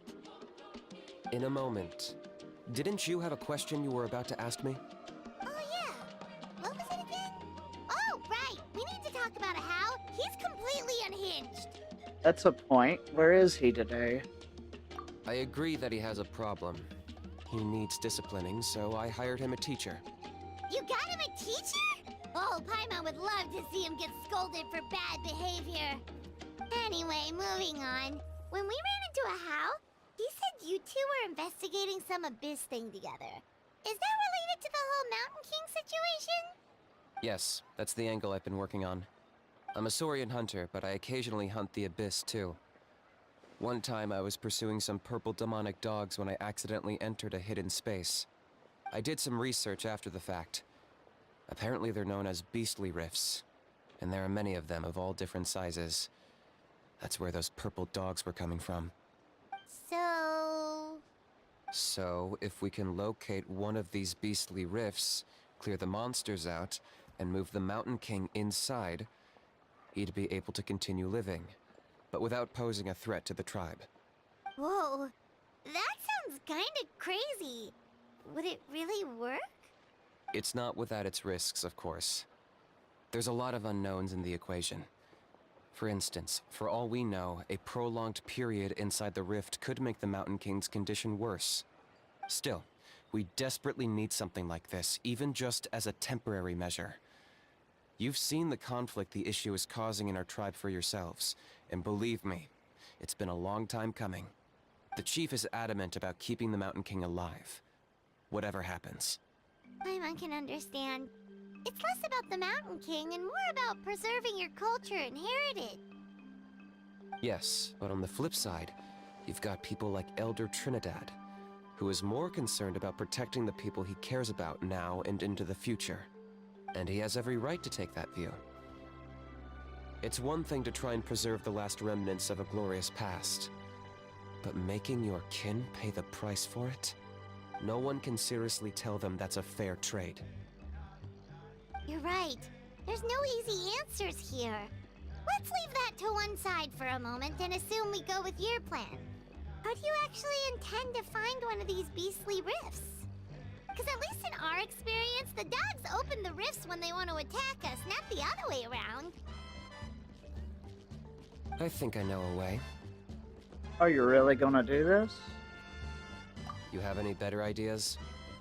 Not at the moment, but it just feels like using the power of the Abyss for our own ends isn't gonna end well. After all, the Abyss is what turned the Mountain King into a monster in the first place. People are gonna think you've lost your marbles. If it doesn't end well, then that's the price we pay. Everything in the world comes at a price. Even when Yupanqui, the Firebringer, stole the Turnfire, it cost him dearly. The Mountain King's erratic outbursts have brought tensions within the tribe to a boiling point. Unless this gets resolved quickly, everyone will be stuck in a stalemate. Alright, so what's this deal you wanted to make with us? We're hardly experts on exploiting abyssal power. All I need you to do is keep people away from me. I'm getting harassed on a daily basis by people trying to convince me to be the flame bearer. I can't afford to waste all my energy dealing with them. If you help me out, there'll be a gift for you in return. Ooh, what kind of gift? Something well worth your while, I'd say. Okay, but how do we keep people away? Just keep doing what you've been doing. Integrate yourself with the tribespeople, so everyone comes to terms with the fact that we have a new flame bearer. That way, I won't have an endless stream of people coming to beg me to join the ceremony, and I can focus on finding a way to summon the beastly rift. Then, when the day of the ceremony comes, we'll move the Mountain King into his new home. Still sounds pretty crazy. Even for a daredevil like you, that's dangerous. And even if it works, what if neither Chief Lina nor Elder Trinidad are happy with it? Have you thought about what you'd do then? At least the two of them would finally be on the same side of the issue, leaving only me on the opposing side. The tribe needs leaders like them far more than a Saurian hunter for hire like me. Either way, sounds like there's no more in this for you. Can I take that to mean that we have a deal? Yeah, we can give it a try. For sure. And who knows, maybe we'll come up with an even better solution to all of this in the next couple of days. Great. Well, for the next couple of days, please spend some time among the tribe and lend a hand wherever you can. I'm sure everyone will be swept off their feet when they meet our new flame bearer. Good luck to us both.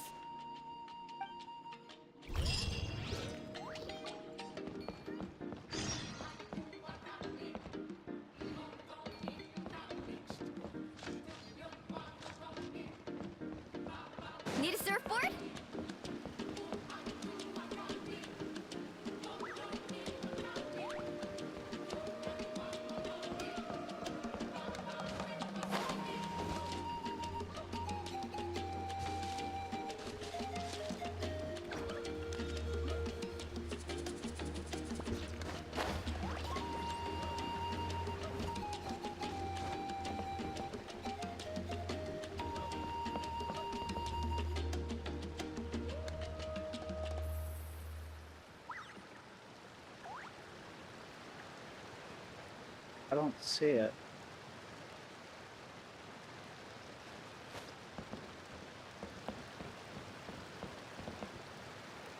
Over here.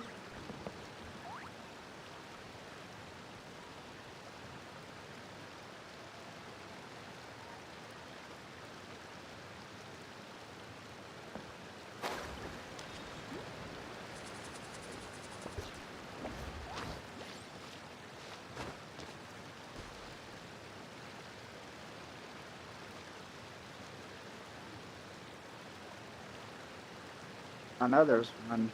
There's an Oculus somewhere.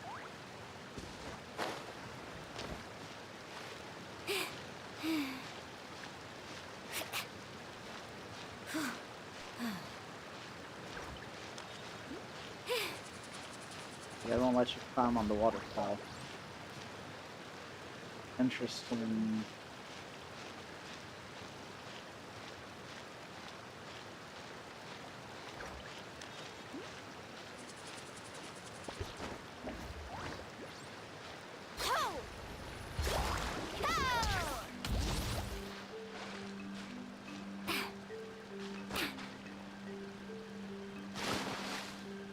Let me get my stamina up.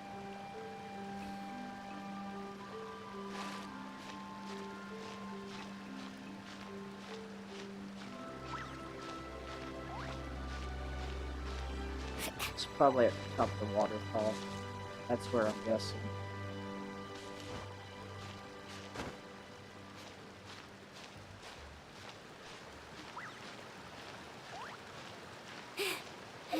Where teleport point up there? There it is. Let's teleport up there because it's going to take forever to climb. And then just head back towards the village.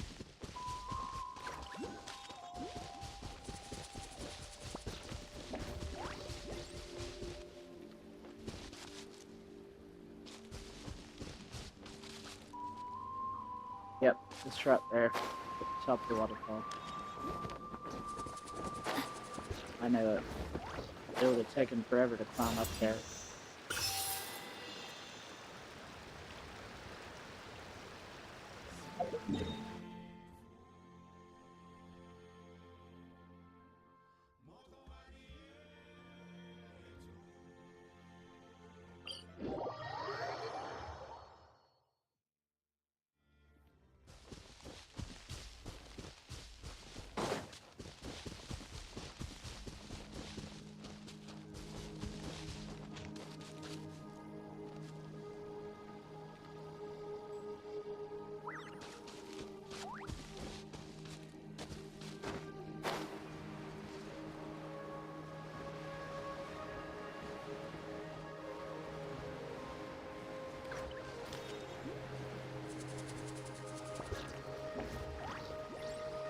There's got to be something to this thingy standing here.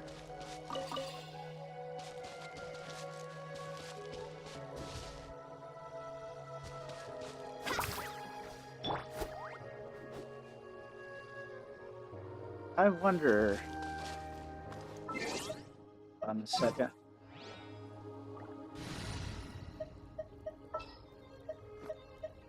There are still so many.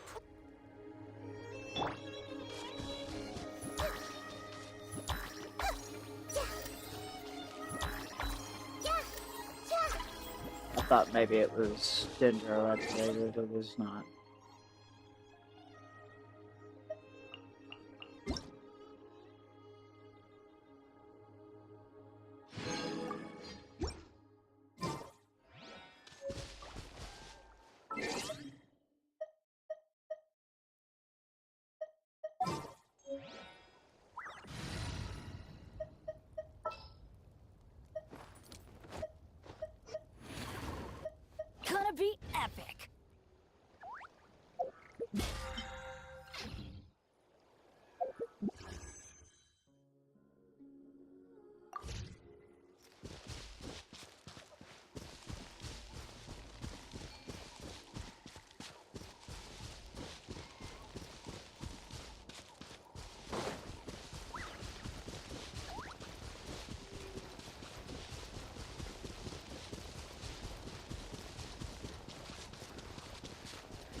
dropped it!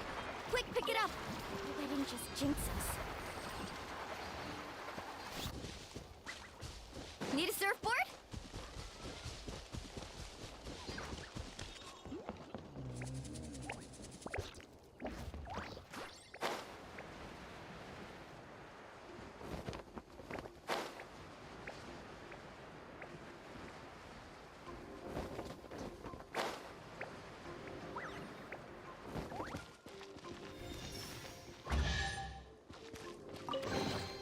The best stuff's always at the bottom.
Off we go!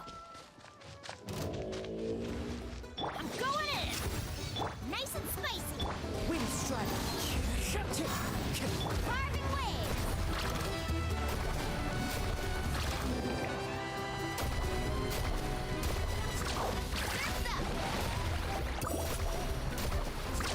Amazing.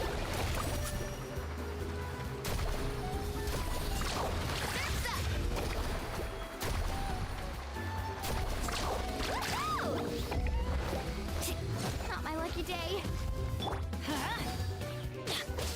Get out of the frying pan into the pot.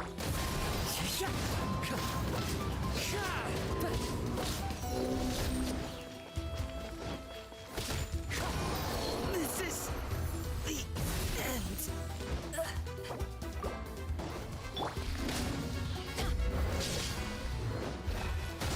Must be like a legendary or something. I run away.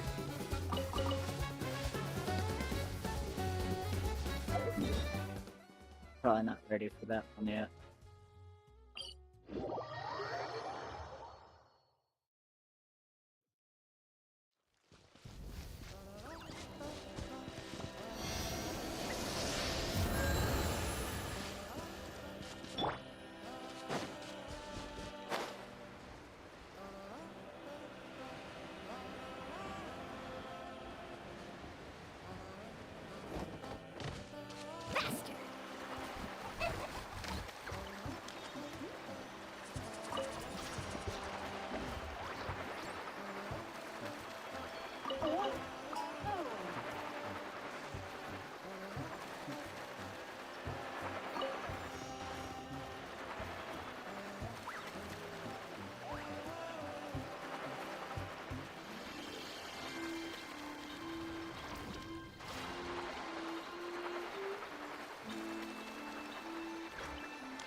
Light it up! Why do they never miss? Ruba, get them!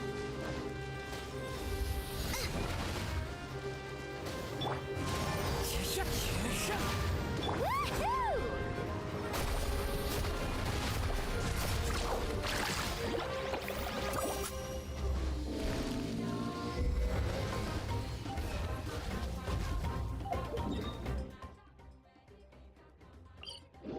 I don't know what to do with those things.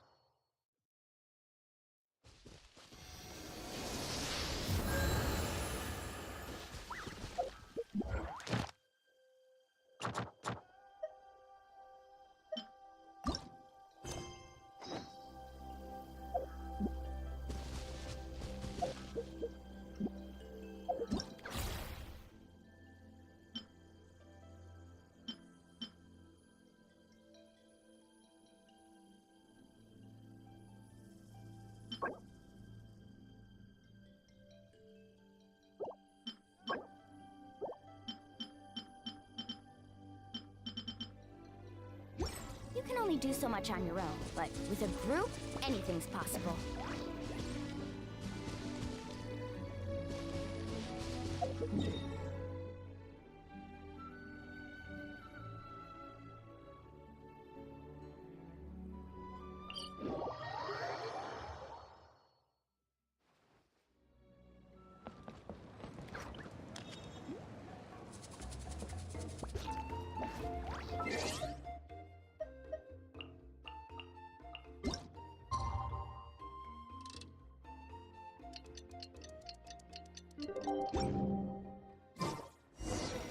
Okay, task for the day. Meet the tribespeople and take some heat off of Kenichi's back.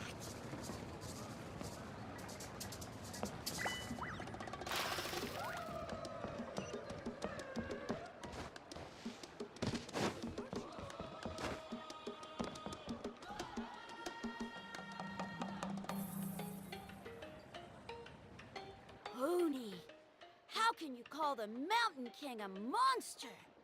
Because he hurt a lot of people, and look what happened to Nana. But it wasn't on purpose. The Mountain King is sick, that's all. He's been hurt by the abyss. That's true, but the fact remains that he's now a threat to all of us. How can you be so harsh to someone who's sick? If you don't take back what you just said, I don't know if we can carry on being friends. Toba, Huni, what's wrong? Hoonie's saying nasty things about the Mountain King. It's not right. He's our hero. Once upon a time, maybe, but not anymore. I know. Let's not fight. Aren't you best friends? Yesterday, maybe, but not anymore. Toba? Fine. I guess my dad is right. Things change, and you just have to accept it and move forward. As of today, our friendship is over. There's no going back. Oh, come on, cut it out, you two. We have some great news to tell you. The Traveler is gonna be the flame bearer for the next Turnfire night. He's gonna do a beautiful ceremony and cure the Mountain King's illness for good. What? Really? Of course, I'm an expert at this stuff. So that's what my dad wanted to talk to you about? To be fair, from what we saw the other day, you are pretty good at climbing cliffs. Probably just as good as Kanich. Wait.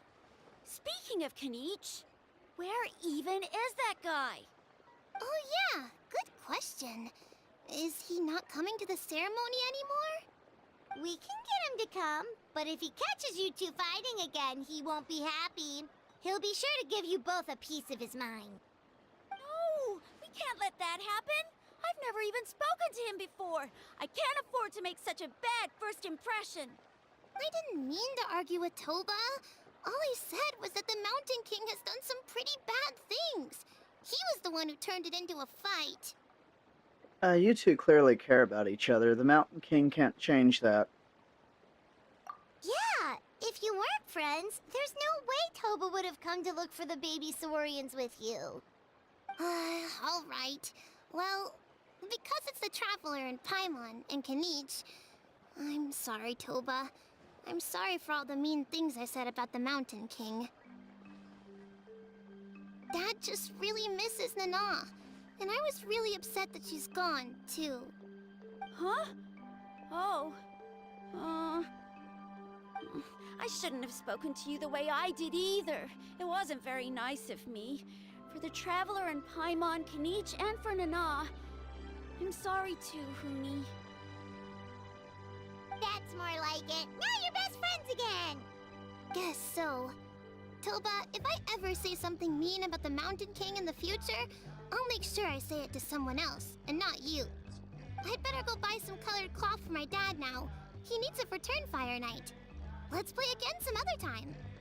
See you, Toba. See you, Traveler and Paimon. Okay. I'll head home as well then. See you next time. Okay, take care, you two. Even though they said they're sorry, it looks like their friendship isn't as strong as it was before. Well, times really are changing. Let's just hope we can solve this once and for all. Come on, let's move on. Hey, hey.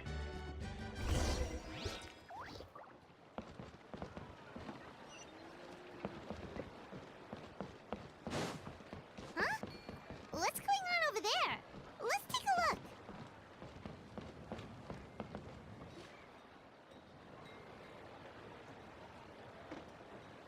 Hey there! What's happening here? A rehearsal for the Turnfire Night dance. Ooh, there's a dance involved? Paimon wants to learn too! You don't know it? Ah, I guess you're not from these parts, huh? It's rare to see a new face around the tribe these days. I thought everyone would be keeping away. Why do you say that? Because of the Turnfire Night, of course. The Mountain King could wake up at any time. That's why we're holding an emergency ceremony. This isn't one of those fun and games festivals. For outsiders, it might even be a little dangerous. Well, did you know that the Flame Bearer this time is actually gonna be an outsider? Oh, I did hear about that. It's a first for sure.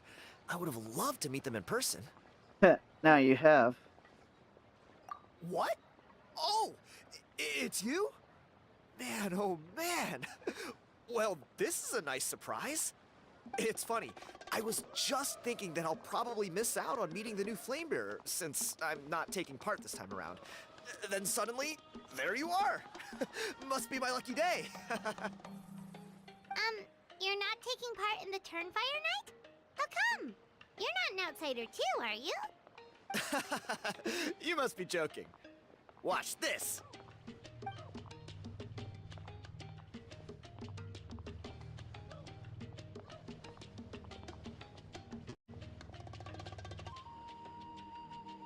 Not bad, right? Yeah, I'm considered one of the better-looking guys who dances beneath the pillars of the Sacred Flame. Been doing it a few years. Always gets the ladies out to watch. Oh, very impressive. So why'd you quit? Well, I feel like the whole Mountain King situation is getting more and more precarious. It's just not safe here anymore. One of our elders' Saurian companions even lost her life not long ago. The question is, what are we gonna do about this in the long term? But our leaders don't have any answers for us. They're probably too busy fighting about it amongst themselves. The way things are going, it's only a matter of time before it gets violent. So I figured, you know what? Now's as good a time as any to get away for a little while. Go do some exploring. You look a little disappointed. Disappointed? Nah, it's a great opportunity to go see the world. As every male scion of the canopy knows, wherever you are and wherever you go, the only way is forwards. We take pride in that. I won't forget my roots. Alright, so fair enough. So what's your plan for the next step? I managed to get in touch with the Saurian Relics Association. They gave me a simple test. Find a decent quality relic, and they'll make me a member. What's the Saurian Relics Association? You've never heard of it? It's a group of amateur history enthusiasts who do research on the ancient Saurian era. They're all about collecting relics and remnants from that age. Speaking of which, the guy who was Flamebearer before you, I've heard that his Saurian buddy comes from that time. A how? A how's a relic from an ancient Saurian civilization? Oh, yeah, him. So you know those two already, huh? Then, do you know how they met? It was deep inside some mysterious ruin. They signed a contract there. The association folks say that the kind of contract usually comes with a huge hidden cost. Really? That sounds ominous. Who knows? But if it's true, Kanich can probably handle it. He knows what he's doing with weighing up contracts and costs and stuff. I doubt he'd make a contract that doesn't benefit him. Strangely enough, I actually happened upon a strange mural a while back, and it looked to me like it was depicting a Saurian and a human involved in some kind of Saurian-era contract ritual. Oh, does that count as a relic then? You bet it does. I was all ready to go take a picture of it and use that as my entry ticket to the association. But after all the abyssal activity recently, I heard that area's been overrun by monsters. The best laid plans, huh? I'll just have to wait and see if things improve. Or... you look like you know your way around a fight. I don't suppose there's any chance you'd be able to help? If all you need to get is a picture, that should be pretty achievable, right? The Traveler deals with monsters all the time. It's a piece of cake. Wait, you're seriously gonna help me out? Come on, it's no big deal. Compared to some of the things we've been roped into before, this is nothing. Pyro Archon above, you two have hearts of gold, you know that? You're the kind of people who could dive into the Turnfire deep in the bowels of the Night Kingdom, and it wouldn't burn a single hair off your head. I'll take that as a compliment. Of course it is. All right, come with me. I'll show you the way.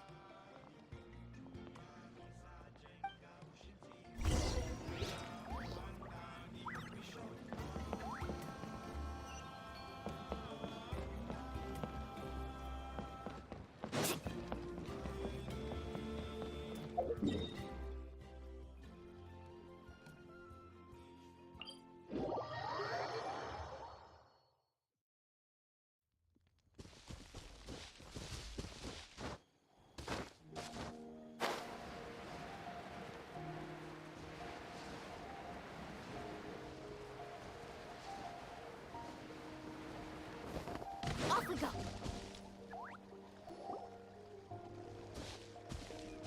There it is. It's inside these ruins. As you can see, the place is crawling with monsters. Alrighty then.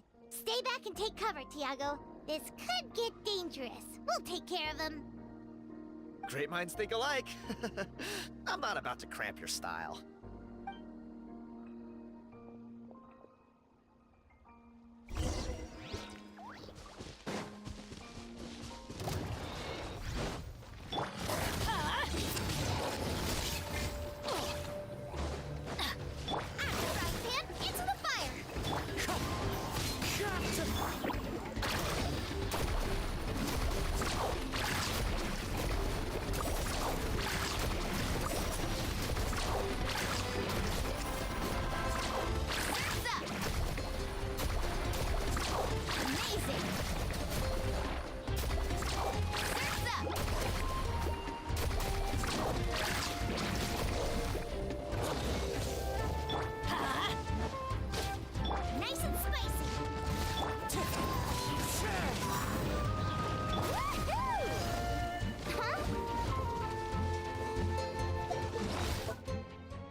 Not my lucky day.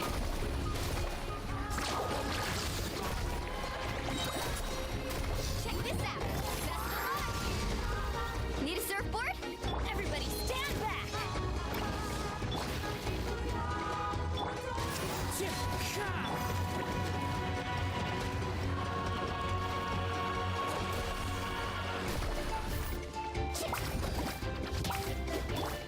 Get out of here! Out of the way! That's gonna hurt in the morning. Out of the frying pan, into the fire.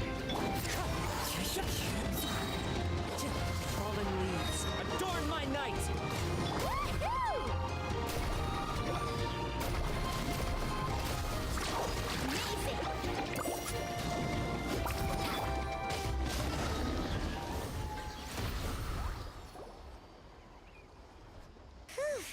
That should be the last of them. It's a good thing Tiago had the sense to stay in his hiding place, or things could have gotten really hairy for him. Hey, look! That's gotta be it, right? Definitely looks like a mural. It's a little on the small side. True. Now that you mention it, most ancient murals take up a whole huge wall. This looks more like someone with a paintbrush got bored and started doodling. It does match the story he told us, though. There's a Saurian and a human.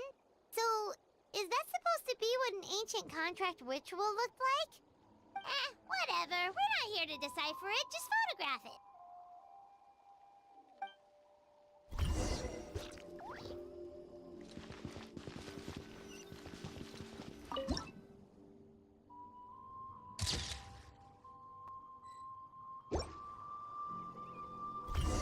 That's a wrap. Let's take it back to Tiago.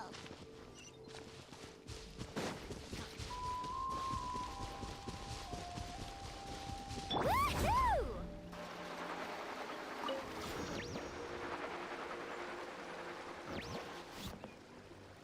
You've been robbed? Oh, Ponche. And I thought my luck was bad.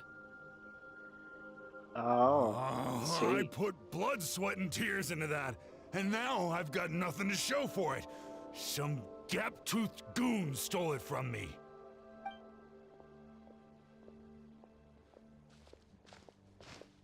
Tiago, is this the picture you were looking for? Let me take a look. Yep, that's the one. Pyro Archon above, you two are superhumans. Hey, Ponche, come and say hi to these guys. They're gonna be the new flame bearers, and they're tough as nails. Wait, are you the Traveler and Paimon? Huh? You already know each other? I don't think so. My nephew Toba's been telling everyone about you. He says you're crazy strong, super friendly, that you helped him out, and that you're gonna be our flame bearers this Turnfire night. Oh, so you're Toba's uncle. Great to meet you, sir. Sounds like we managed to make a bit of a name for ourselves. Toba's not wrong, my friend. These two are honestly some of the nicest, most genuine people I've ever met. Everyone speaks incredibly highly of them. Seriously. If you're comfortable telling them about what happened, I guarantee you they'll sort it out in no time. Really? All I want is to get the fruits of my labor back. Allow me to explain. Ponche is a well-known scholar within our tribe, author of the widely acclaimed book, Yupanqui's Turnfire. Unfortunately, the book was stolen by a treasure hoarder a few hours ago. I spent years of my life researching that book. I visited every last ruin, interviewed every descendant of every hero in our history. On the word Malipo alone, I covered at least 5 different interpretations of the meaning based on accounts from different villages. It was an unparalleled masterpiece. And now it's all gone. That little goon ambushed me during my morning walk. He snatched all of my belongings, including my entire manuscript. That book was everything to him. It's like they robbed him of his soul when they took it. Look at him. Lost and listless. He's a shell of the man he was. Dear honored guests of our clan, I am but a helpless old student. If only for Toba and Tiago's sake, please help me, I beg of you. Or were you ambushed? See what I mean, Ponche? Now you've run into these two, your luck's about to change, big time. I don't know if he's still there, but come on, I'll take you.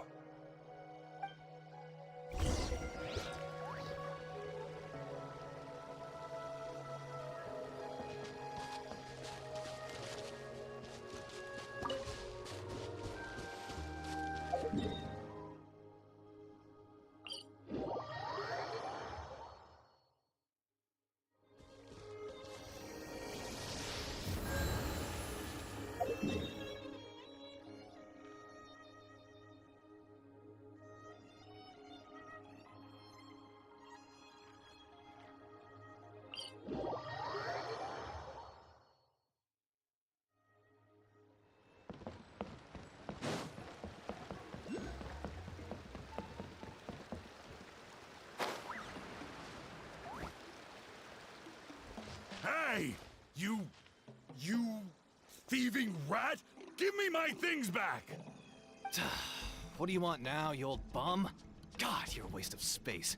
Prepare to get shoved butt first into a tree hollow. Dare you to try. Oh, what's this? Brought a little bodyguard with you, huh? All right, let's see what you've got. Watch this! Eat dirt, suckers!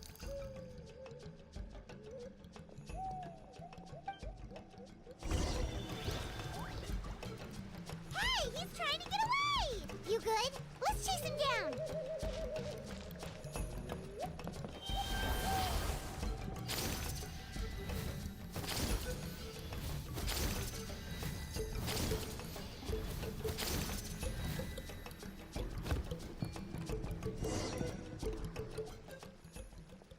Stop, please! By all the warriors, heroes, gods, and kings, I can't run any longer!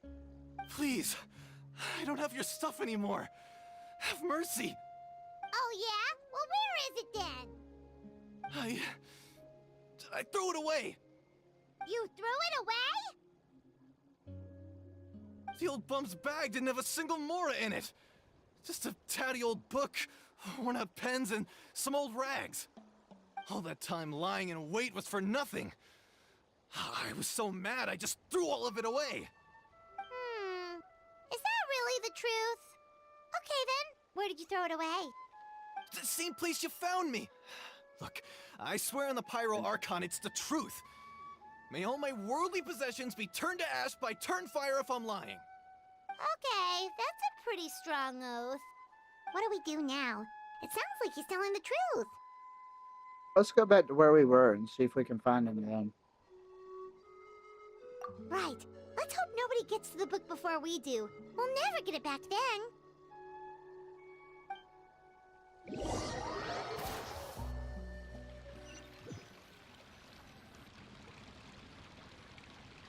Although the Turnfire is a heroic symbol in Hoytzatlan, it always comes with the more ominous implication of eventual tragedy. This holds true for all bearers of this ancient name in recorded history. Each one of them died of non-natural causes, as if the specter of the Turnfire was always lurking in the background. This appears to suggest the existence of some higher power that is always watching the name-bearer, examining their actions, and eventually demanding payment in return. None can escape this payment, unless, perhaps, they could honestly swear by Turnfire to never make a single mistake in their entire life. Yupanqui's Turnfire. What an incredible work on ancient name philology. I can't believe it was just lying there for me to take. Let me see, the author is... Panche. Nice. A gentleman and a scholar. Silence, book muncher. The great Kahulahow will suffer your droning voice no longer. Do you truly find no joy at all in perusing such rich historical records? Joy? What joy is there in this pointless drivel? Well, it makes a pretty shocking prediction. Every bearer of the ancient name Malipo eventually meets a grisly end. Maybe that's the price you pay for the name that means price? What? You're saying Kenichi will die a violent death? So I'll finally get to take over his body? When will that glorious day arrive? The great Kahulahow demands to know! Wow, you are just irredeemable, aren't you? An agent of chaos down to the core. You make us Abyss Order folks look like saints in comparison. Silence, maggot! To presume that anyone compares your kind with the great Kahulahow is sheer vanity. And if that day ever comes, oh, your doom will soon follow. You don't need to lecture me about Doomsday. Here's what I know, based on countless historical texts. All civilizations will be reduced to rubble by the passage of time. From ancient kingdoms to heavenly thrones to worlds beyond, there are no exceptions. But from the ruins of every civilization, the dust will rise and never settle, thus transcending the confines of time. That dust is what we call a civilization's spirit. And you, great Kahul Ahau, are one such speck of dust from a bygone age. I've paid dearly for the chance to observe you up close. Now, let me take a good look at you. We'll see whether any memories of that age still remain inside you.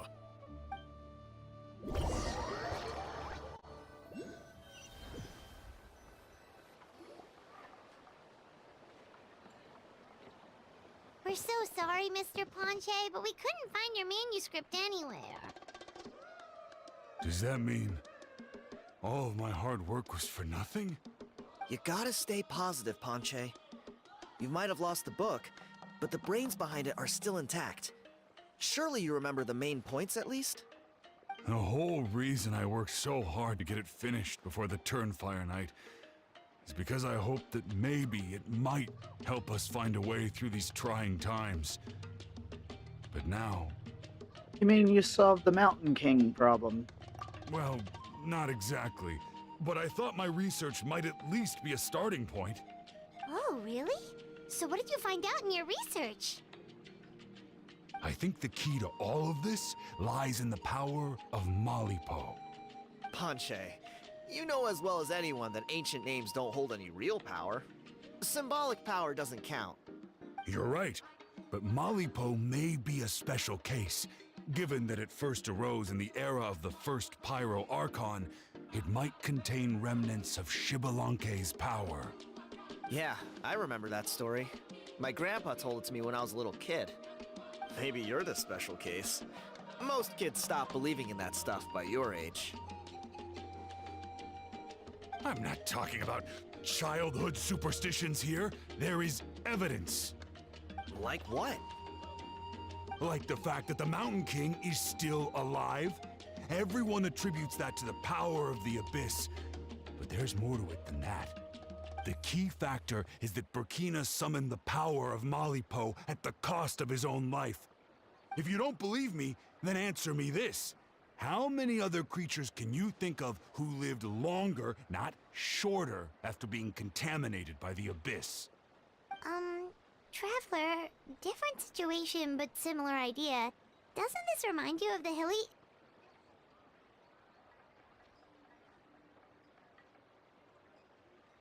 Nope. Shh. So, I came to the conclusion that Malipo must refer to some mysterious ritual involving a tit-for-tat exchange. It began with the first Pyro Archon, fell with the Grand Alliance, then was buried in the Night Kingdom. And now, it awaits the call of its new bearer. Hey. Sorry to interrupt, Ponche, but you seem to be getting a little overexcited. I'm sorry. I was originally planning on presenting my findings to Kinich. I'd hoped he would be attending the upcoming ceremony. Sounds to me like you dreamed up one fanciful theory to support another. Kinich, what are you doing here? I more or less finished what I was doing, so I came to have a quick catch-up. Now a good time? Kinich! I'm onto something. I haven't worked out all the details, but you have to attend the Turnfire night. So Mr. Ponche here has done a lot of research on the history of the Turnfire, and thinks he might have found a way for you to solve the problem. I'll be there, Ponche. Let's go.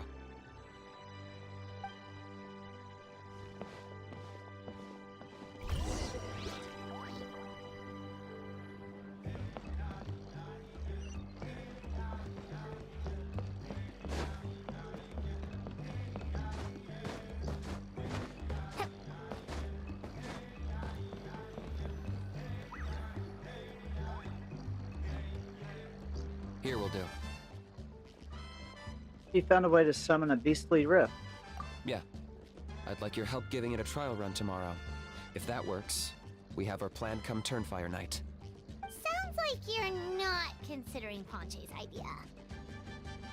You heard him. He hasn't worked out the details yet. We need a more practical solution with concrete steps to follow. Yet? Are you saying you think he might actually be onto something?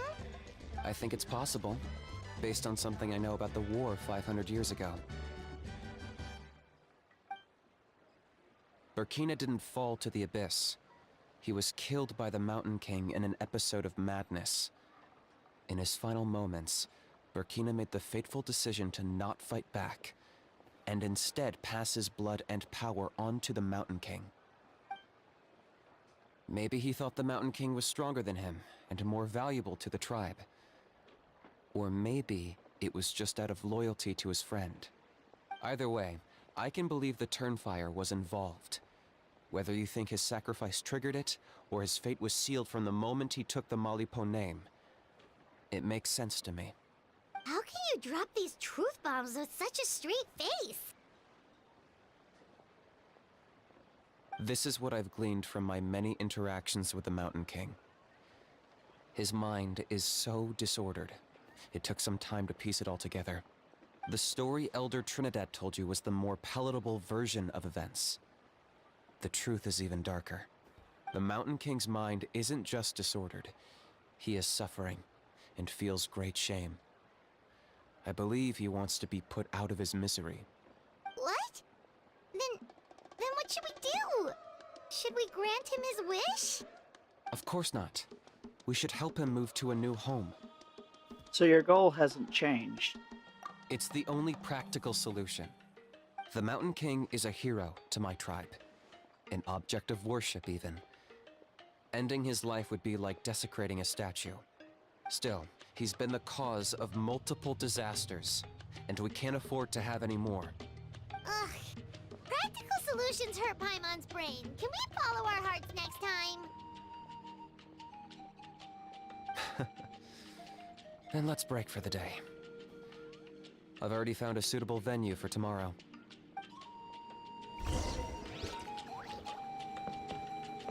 Waiting until next day again. Does get agitating. It's just an excuse for them to use the time mechanic other than fishing.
You're here. Very punctual. Oh, so the gruesome twosome come crawling back. Here to make amends after the gross irreverence you displayed last time? Very well. The almighty Dragon Lord, Kahula shall grant you the audience that you seek. Now pucker up and kiss our feet. Kenichi, didn't you say you found him a teacher? He's just as out of control as ever! Hey! No one gets to discipline the almighty Dragon Lord Kahula. No one! How do you put up with this behavior? Maybe because I've never had a gentle-natured companion like Paimon to compare against. Is that a compliment? Yeah, I see what I'm missing out on now. And it's a lot. Knitch! We could drown this measly flying ant in one droplet of spit!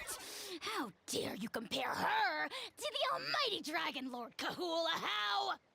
Oh, just wait till I possess your dead body! I will commit heinous atrocities! Tear down your legacy! Destroy your reputation! Wreak havoc on your...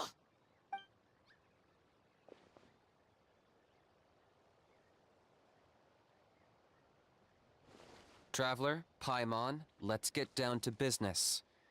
Once we've opened the beastly rift, you're welcome to toss a how in there for a couple of days.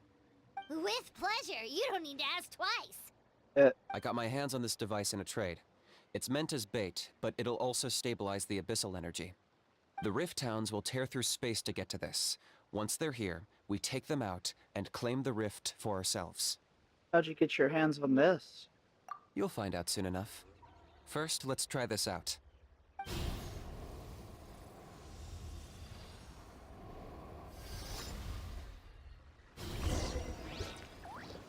They'll tear you to pieces given half the chance, so be careful.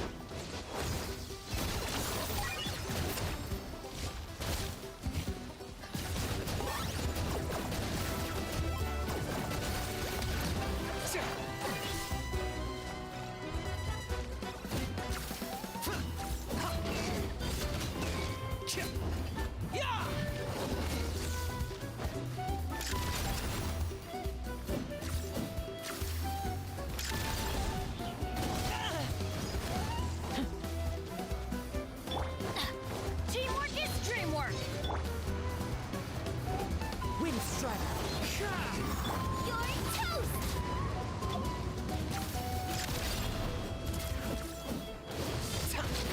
My mistake. I got him cornered.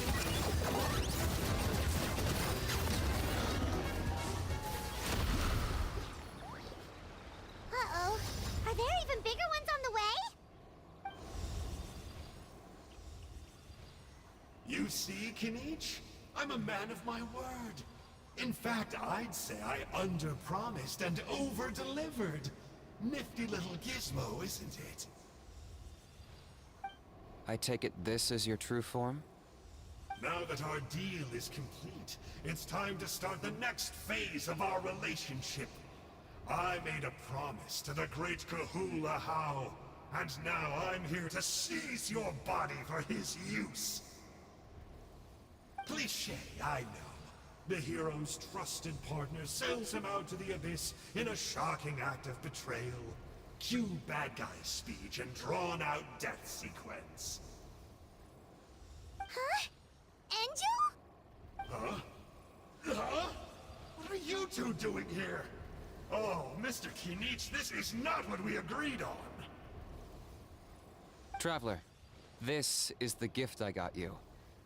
I know you're looking for intel on the Abyss Order, so I thought he might be of use to you. But it looks like you've already met. Yeah, I've beaten him up before. Yikes. Frosty reception. Gotta say, I kinda pictured this moment going a little differently.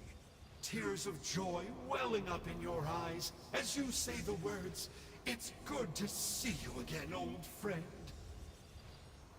Don't be ridiculous. Sounds like you've been reading too many romance novels. There we have it. Change is inevitable and nothing lasts forever. What a pity. Well then, time for you to meet the new me. This time, please call me Sanka. Sanka! Aha! So you're Glasses Guy! You tricked Huni and Toba into telling you a bunch of stories! What's your real name? What does it matter? A name is a superficial label. It's what's deep down inside that counts. And I've shown you the deepest parts of me. You mean the masochistic parts? That would explain a lot. Why else would you show up here and start acting like a wise guy? You looking for a fight? I'll pass. I do rather like you, as I've said before. But my one quibble is that you really don't know your own strength. Then what are you doing here? Wait. Of course. You're the one behind all the recent Abyss activity. Let Paimon guess. You've been provoking the Mountain King too. Have Haven't I told you before? I'm not part of the inner circle who do our Highness's bidding. My interests are far more low stakes. I spend my time digging for truth in ancient doodads and books. You really think a benchwarmer like me is capable of more than that? I investigated him. He's not connected to the recent events. Just happens to be in the area. So, I struck a deal with him. He helps me summon a rift. I allow him to do some historical research. But that's all over. And now Kinich wants to hand me over to you. Well, I was hoping this would be an opportune moment to whisk away his body. That would have given me some more time to study the great Kahula How. But now I've run into you, which is just my luck. Or maybe I've incited the wrath of the Turnfire, and this is the price I have to pay. But I don't understand. What did I do wrong? You tricked Huni and Toba. Wait, does that count? Let me think. How? You are the worst of the worst! Colluding with the Abyss Order against Kinich? How could you betray your partner? There is no betrayal. The almighty Dragon Lord Kahula How is a partner to no one. Don't worry, I told him to act as bait. Yes, and you should have picked a bigger fish. The Abyss Order? Ha! What a joke. Not even a match for our lowly servant. I put up with this toad's croaking for days, and it was all for nothing. It looks like your disciplinary measures have been less than effective, Mr. Enjo. What did you expect? Behavioral rehab isn't really our thing. Otherwise, we might as well change our name from the Abyss Order to the Abyss Boarding School. The abysmal disorder would suit you better. Kinich! Dispose of him! He is of no further use to us! Traveler? Be my guest. The Abyss Order is a great threat to us all. Hey now, I may be a lowly clerk, but don't underestimate me. I could never beat you in a straight-up fight, but when it comes to running away, I won't lose to anyone. Do me a favor, and remember how fast I disappear. Maybe then you'll show me a little respect next time. Aww. Darn! He got away again! Couldn't you have stopped him? It's alright. He's not worth our time and energy. Besides, it seems like he's in debt to a lot of people. I'm sure they'll keep him busy. If you say so. Still, Paimon's kinda surprised that you actually struck a deal with someone from the Abyss Order. To borrow that guy's words, names are superficial labels. Whether you call it the Abyss Order or anything else, it's a broad generalization at best. Think of it like apples that have fallen from a tree. If you tasted each one, you'd find that they're all at different stages of ripening. Even the unripe fruit blown off its branch before it's fully grown can still be brewed into a fine wine. Everything has its use. Huh. Well, in that specific sense, maybe Enjo's not such a bad apple. Not rotten to the core, at least. Of course! Only the almighty Dragon Lord, Kahula How, is rotten to the core and evil beyond redemption. Ugh. So what exactly are you anyway? You're definitely the evilest little thing Paimon's ever met. Don't worry, he can't hurt a fly. Because you signed a contract. You could say that. Paimon heard that those kinds of contracts might come with a terrible cost attached. Is that true? Such as a How watching me like a ravenous vulture? Vulture? Vulture? We are the Dragon Supreme, sovereign ruler of the Nation of Flame. Let's pick this up another time. It's getting kinda late. You should go back and get some rest. Big day ahead. Tomorrow's Turnfire night.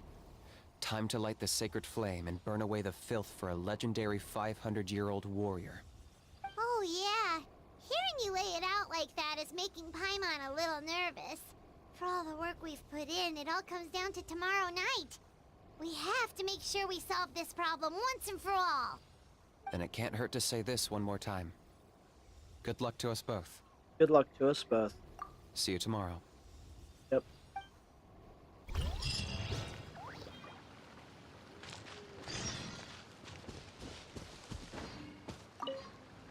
What happened to getting some rest? You're cautious, like me. I get it. But don't worry, like I said, I investigated, and I'm confident he has nothing to do with the Mountain King situation. Before he got tangled up with us, he was looking into the Mare Javari. That's another major part of Natlan's history. Our ancestor, Burkina, once fought a campaign there alongside the 5 other heroes. But it's not such an easy place to get to these days. That's about all I know, though.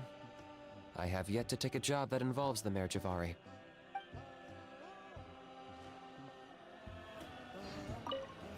What happened to getting some rest? The house piqued your interest, huh? It's true that he's a relic from an earlier Saurian age, but since we're bound to each other by a contract, you can see him as my companion for now. I know he can be awful, but don't worry. As long as I'm still around, he can't do that much damage.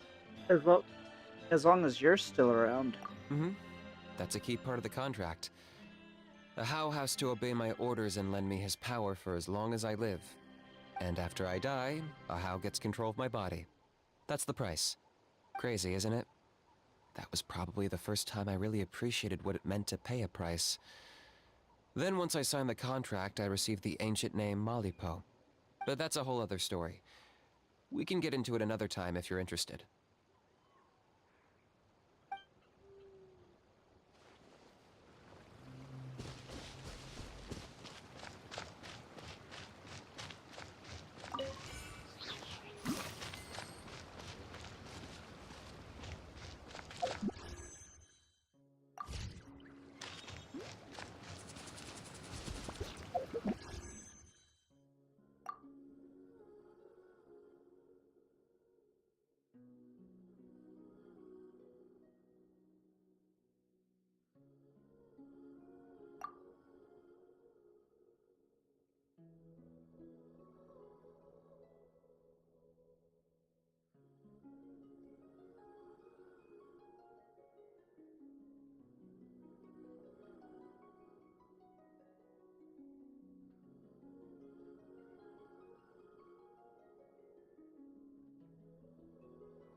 $49.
Ah, at long last, you're back.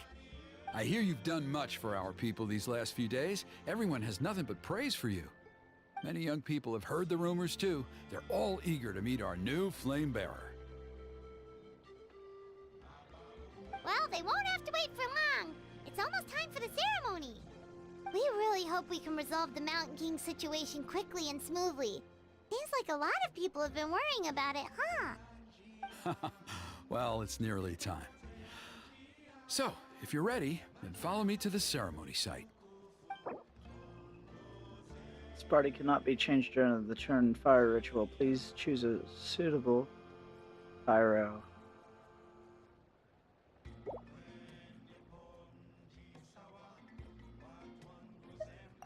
Of course, there's no rush. I can wait for you right here.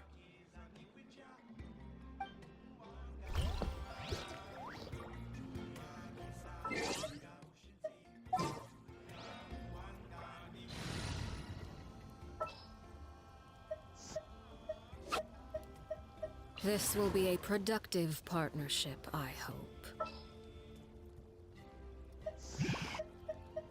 Woohoo! Let's go!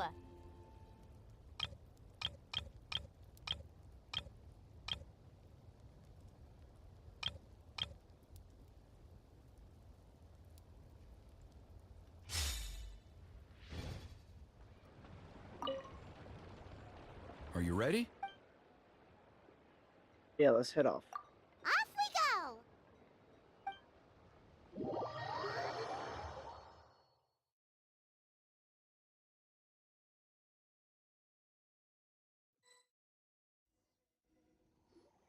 Here we are. Our honored guests have arrived. I have heard much about your fine work over the past few days. I hope you'll allow us to thank you properly after tonight's ceremony. Don't worry about it. Getting this huge venue ready must have been a huge task. No need to make extra work for yourselves on our account. Oh, if it means getting the Mountain King issue resolved, no cost is too great to bear. A resolution will come in due course, but every great fire starts as a tiny spark. We must take it one step at a time. No one would disagree with you if that were possible, Chief, but it's been far too long since we've seen a real step forward. Look around you. Can't you see how our numbers have dwindled since the last Turnfire night? The ceremony was arranged on short notice. Many are away from home and could not make it back in time. That may be so, but still. Good evening, Traveler in Paimon. Kanich! Not a moment too soon. Chief Wayna, Elder Trinidad, could you give us a minute? I'd like to give the Traveler a few pointers as the previous Flamebearer. Very well, but make it quick. Let me know when you're done and we will begin the ceremony. Let's step to the side. Has anyone gone over the key steps of the ceremony with you yet? Yeah, Elder Trinidad did, but, Paimon seems to have forgotten them? What a surprise! The flying ant has an ant-sized brain. If you don't want your tongue to be burned off by the sacred flame tonight, I suggest you stay quiet. See those sacred flame pillars? Once you've lit the fire, go light each one up in turn. Once that's done, head down into the cave where the Mountain King slumbers, light the braziers along the way, then bring the flame to the final altar. Then the ceremony is complete. That sounds simple enough. The process isn't complicated, but remember, you mustn't turn back at any point. If you miss a pillar, you can't light the next one, then come back to it. You have to keep moving forward, or it's seen as disrespecting our ancestors. If that happens, you won't receive the blessing of the Turnfire, and you'll have to start over. I made you a diagram that summarizes the steps. Take a look. Got it.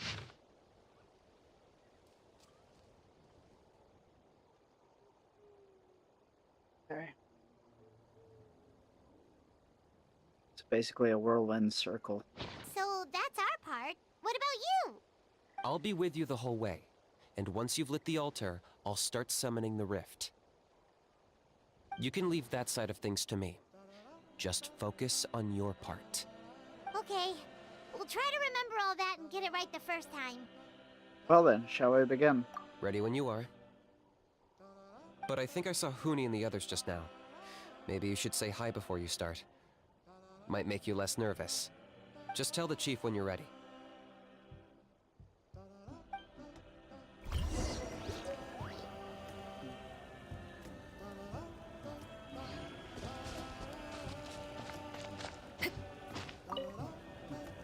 Mr. Traveler, you look so cool today! You're gonna make sure the Mountain King never threatens us again, right? I believe in you. I'll be cheering you on the whole time.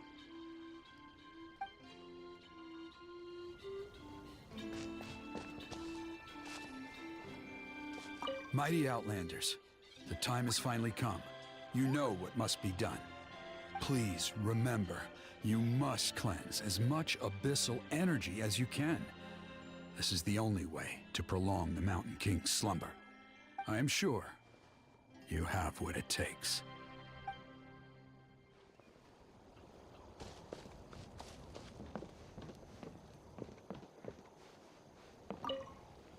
Mr. Traveler, you're finally here! I even dragged my uncle out to watch the ceremony. Although I'd hoped for the Malipo name-bearer to perform this ceremony, that was never anything to do with you, so please don't take it personally. I got thinking last night, and I realized if the lesson of Malipo is to look forwards, then I should accept that my book is gone and start anew. Besides, I'll have even more to write about this time, given this will be our first Turnfire ceremony featuring a flame-bearer from another land. I'll be taking detailed notes. Good luck, Mr. Traveler. You got this.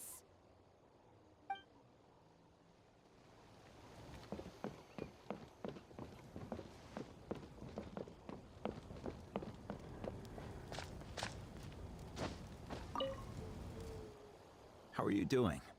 Is all in order? I'm counting on you. Don't forget what we talked about. By past fuel and present flame, life marches ever on. My brothers and sisters, the time has come to light the fire once again, and let the Turnfire night shine bright in Hoytzitlan.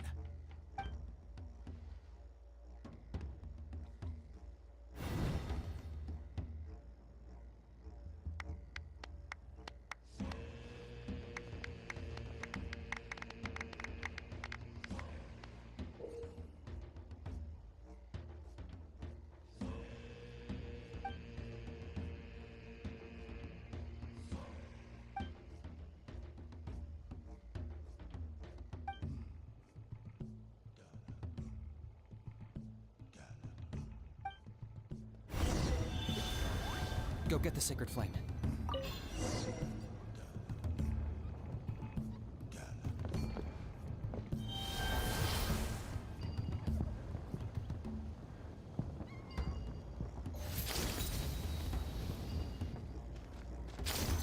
Nicely done. Off to a good start.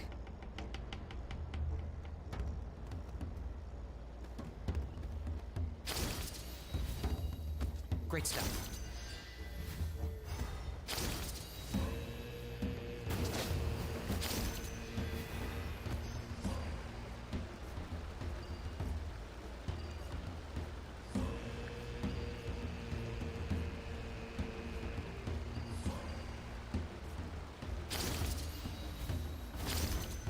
You're over halfway. Keep it up.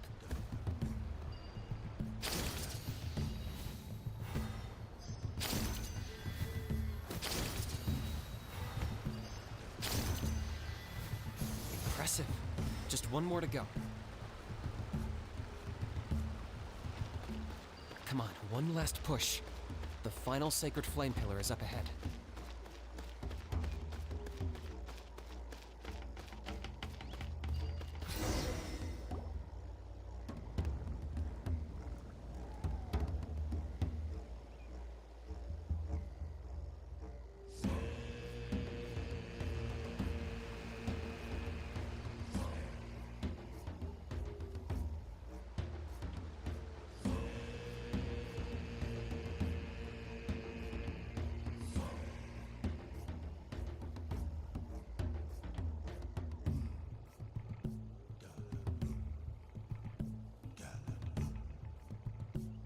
Great!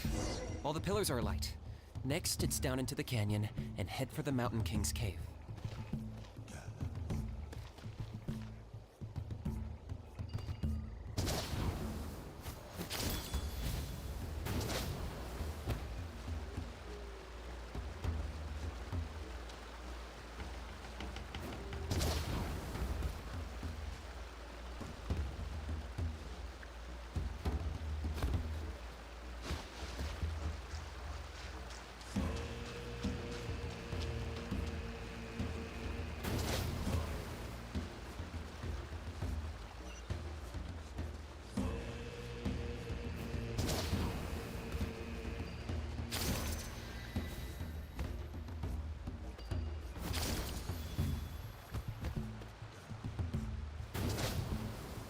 almost there.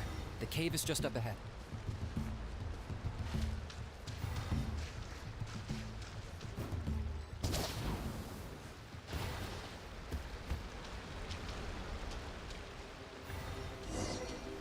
The Abyss presence is growing strong. We should deal with the contamination first.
There's the altar of the sacred flame.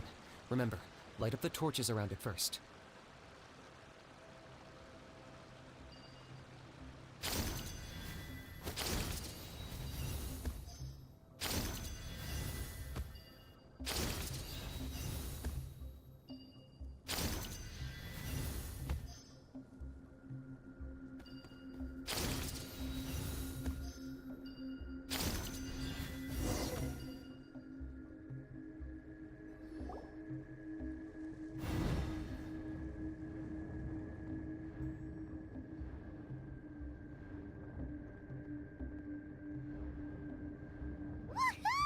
We've lit up the final altar!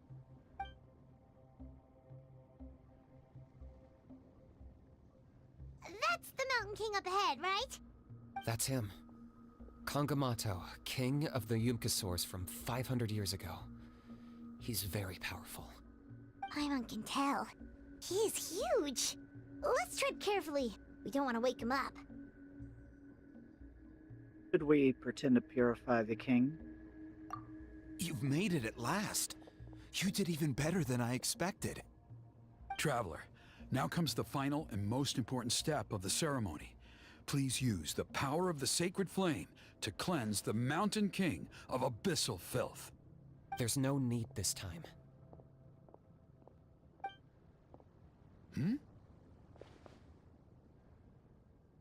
Such strong abyssal power. What is that thing? Kinich, what is the meaning of this?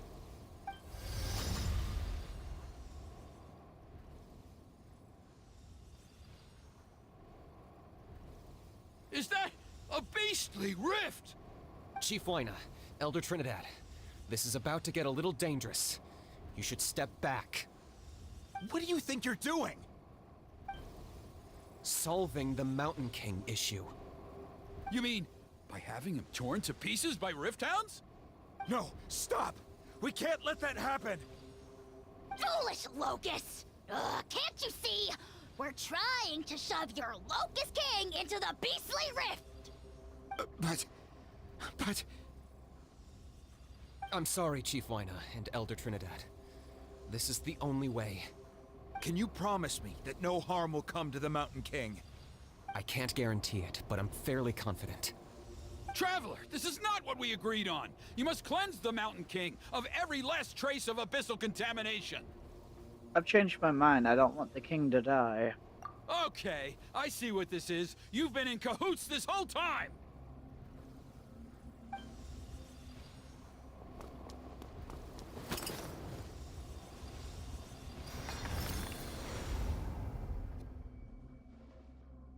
Ugh, you imbecile! What have you done? Oh no! The device is destroyed! You forced my hand. I had no choice. Elder Trinidad! What are you doing?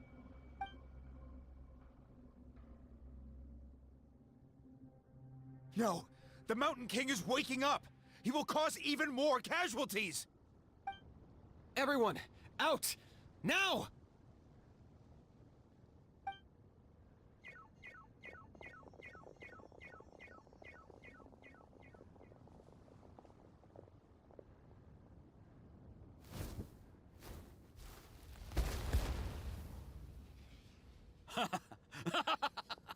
Well, it seems there is only one way to awaken you all from your willful blindness. More sacrifices must be made.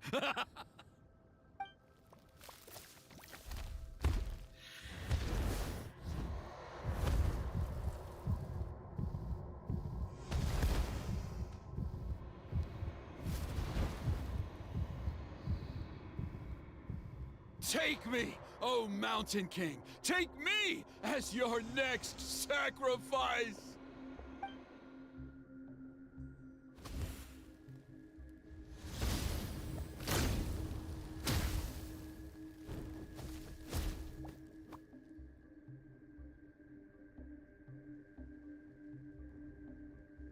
Everyone's still outside. We have to keep the Mountain King here. Give me a hand.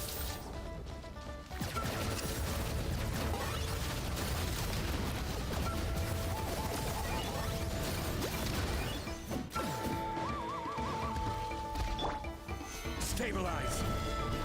Rain outlines your fate. Watch out for the fruits he's spitting out. You can use those against him. Yeah, that's it!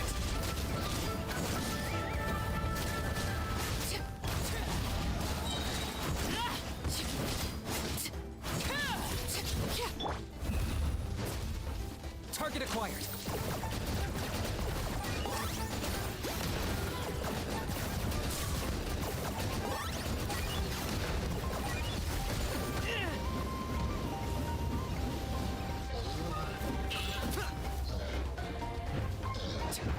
Boba, get them!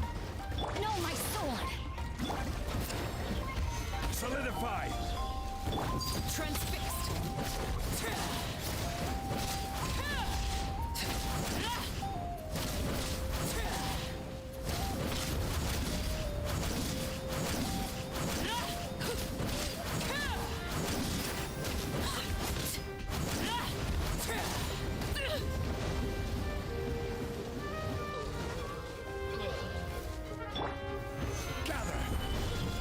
Rain outlines your fate. Let me leave you. Nice and spicy! I got him cornered.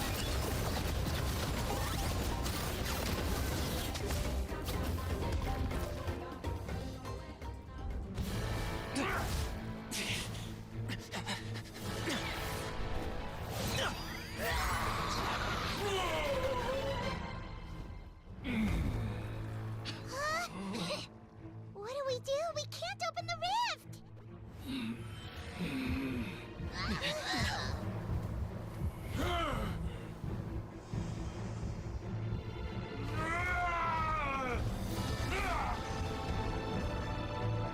Kill me!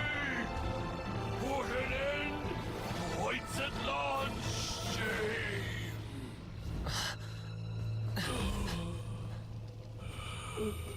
By past fuel and present flame, life marches ever on. Oh, Burkina, I must atone.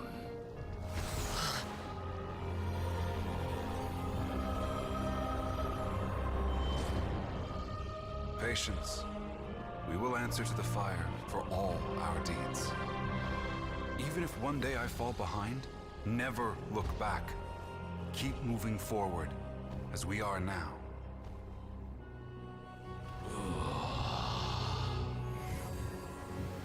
Live with your guilt and shame. This is the price to pay.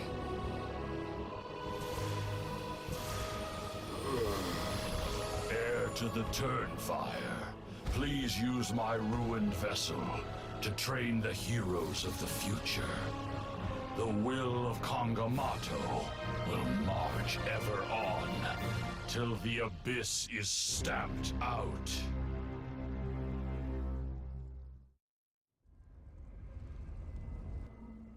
The following days on the Scions of Canopy tribe. Whew!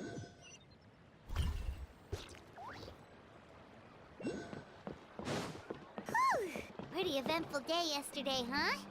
Paimon wonders how things are doing now. Let's go ask the chief! Traveler, you've come at just the right time. I have some good news for you. Trinidad's condition is stabilized. He suffered burns on much of his body, but we believe he'll survive. Guess that's the best news we could hope for. Paimon has to ask, is everyone in your tribe such a risk-taker? First Kinich, then Elder Trinidad? Is this the Scions of the Canopy's adventurous spirit in action? We're simply not afraid to charge ahead into the unknown. Is Kinich okay? He's fine. Don't worry. He's gone to check on the Mountain King. Something most mysterious has happened. After the incident yesterday, a transparent shell has formed around the Mountain King's body. We don't understand the mechanism behind it, but the shell appears to insulate him against the influence of abyssal power. It is somewhat akin to a scab, in that it stops the abyssal energy within him from bleeding out, while also preventing further abyssal energy from seeping in and infecting him. We've never seen anything like it. The tribe's most senior elders believe it was caused when he was burned by the sacred flame, similar to the way burned wood becomes charcoal. I think their theory makes sense. After all, we've never thrown the Mountain King directly into the sacred flame before. Wow. So it's made a barrier against abyssal energy? That's a good thing, right? It's practically a miracle from what we've seen of it so far. It means that the Mountain King's level of abyssal energy is now stable. No longer will we need to perform an annual cleansing ceremony. Wow, that's amazing! Is it really just the power of the sacred flame? I know what you're thinking. The young people in the tribe are already speculating that yesterday's ceremony was a Turnfire night like none other in our history. Because you and Kinich, you summoned the very flame that appears in our ancient legends. A great transparent ball of fire. And that fire is what saved the Mountain King. Whoa! So that was the real Turnfire? I may be the chief of this tribe, but I've only ever known the Turnfire as a concept in our legends. I cannot answer that question. If anyone can answer it, I suspect it would be the bearer of the Malipo name. He is in the Mountain King's cave as we speak. Ah, so Kinich then. Why don't we go see how he's doing?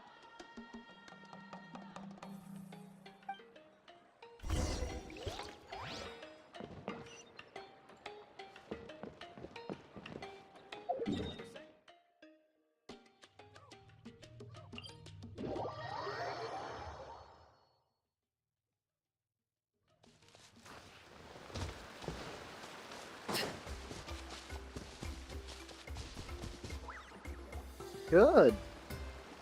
Hey, Kinich! Hey yourselves. You two doing okay after yesterday? We were gonna ask you the same question. You scared Paimon half to death when you rushed into the fire! Sorry, I couldn't just stand and watch the Mountain King get burned alive. So you thought you'd try and extinguish the sacred flame with Dendro? Or is that an attempt to make the almighty Dragon Lord Kahulahow die of laughter? The sacred flame only possesses a fraction of the Pyro Archon's power. It's not as if I was fighting the Pyro Archon herself. Kinich, when you went into the flames, were you intending to, Intending to what? do the same thing as Burkina? Sacrifice myself? Of course not. My focus was on keeping the Mountain King alive, not on what it would cost. But now I'm curious. What made you think I was going to sacrifice myself? Well, because everyone's saying the Turnfire is what saved the king last night. And Ponche's theory was that summoning the Turnfire is a tit-for-tat exchange, right? So, Paimon thought you decided to pay for it with your life. So you've heard that rumor too. I'm afraid I can't say for sure. What happened yesterday was a first for me too. Well, even if you don't know, there's probably no one in the world who does. What I would say is, if that really was the power of the Turnfire, I'd sooner believe that the Mountain King summoned it himself. The Mountain King? Then, what price did he pay? The core meaning of price is not atonement or compensation, but what you're willing to give up in order to obtain what you want. It's easy to die for your sins. Much harder to live with the guilt and keep on going. In the end, the Mountain King chose the latter option. For Burkina and for the tribe. That's the price he paid. Alright, so how is the Mountain King doing now? Health-wise, there's nothing to worry about. He'll enter a fighting stance whenever we set foot in his territory. But his attacks are gentler now and not as crazed as before. Like he said yesterday, he just intends to be a sparring partner for people to practice with. You said health-wise. Is something else bothering you? Yeah, I tried communicating with him again, but he didn't respond. We dare say that Locust King has well and truly lost its mind. The lights are on, but nobody is home. Its body remains fighting fit thanks to the perverse power of the Abyss, but time has been less kind to its soul. It was ground to a pulp long ago. But we saw him come back to his senses yesterday.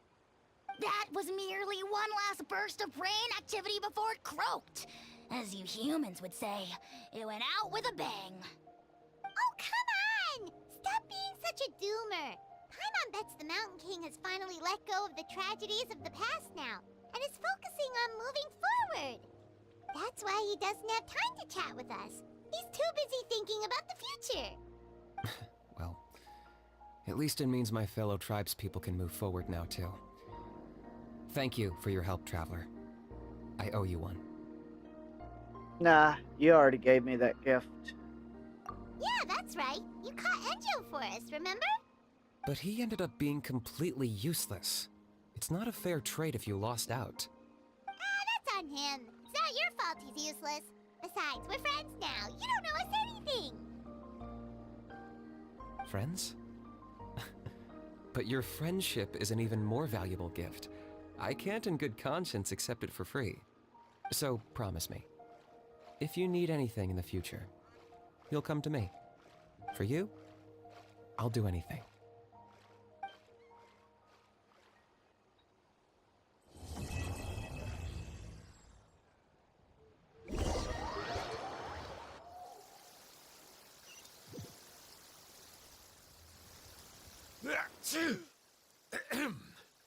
So, in the end, only poor little Hoonie got the sad ending?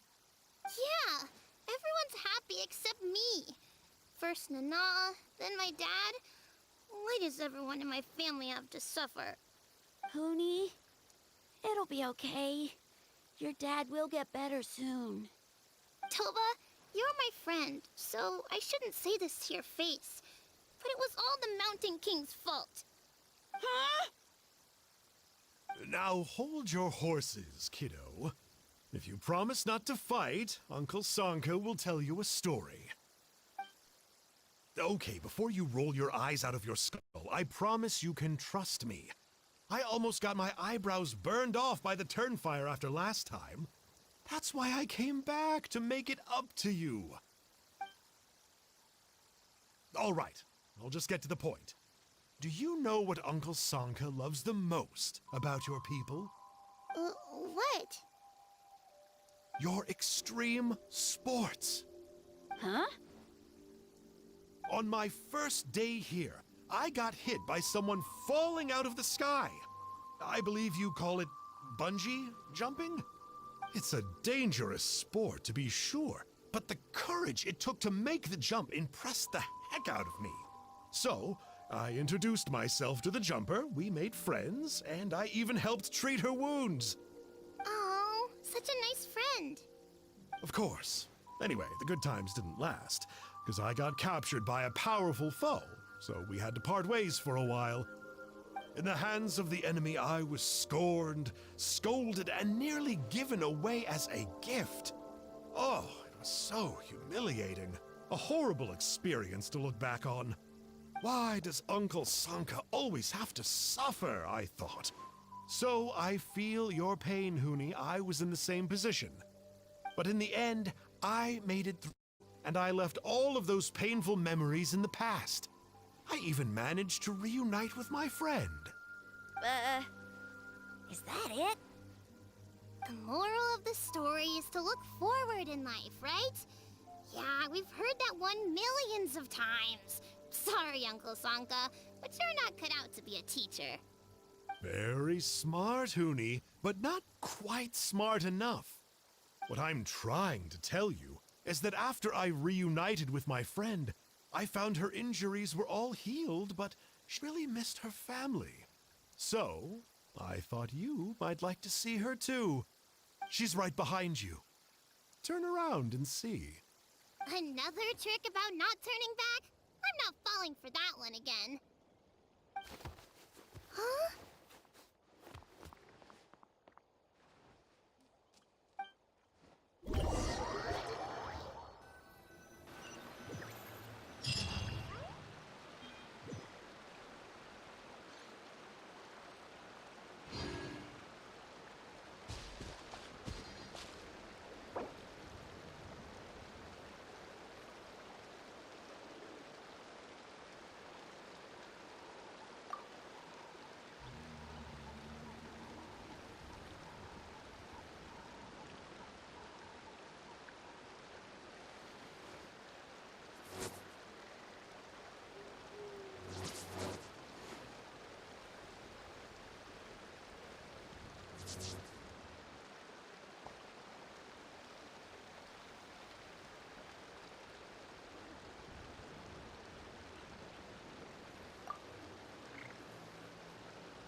Okay.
Um,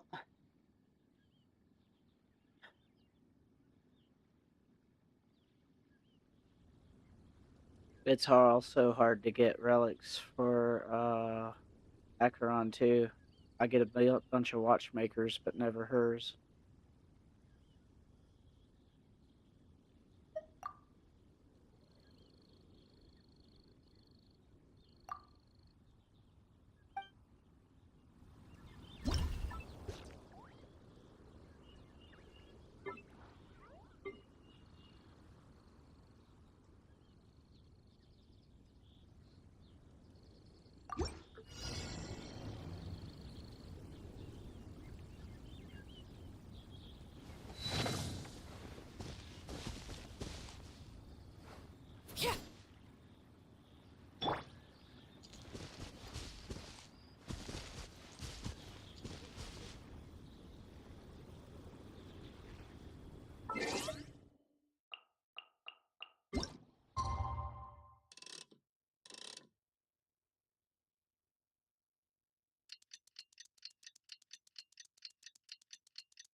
Okay, I don't know why we have to do it different times of the day. Weird.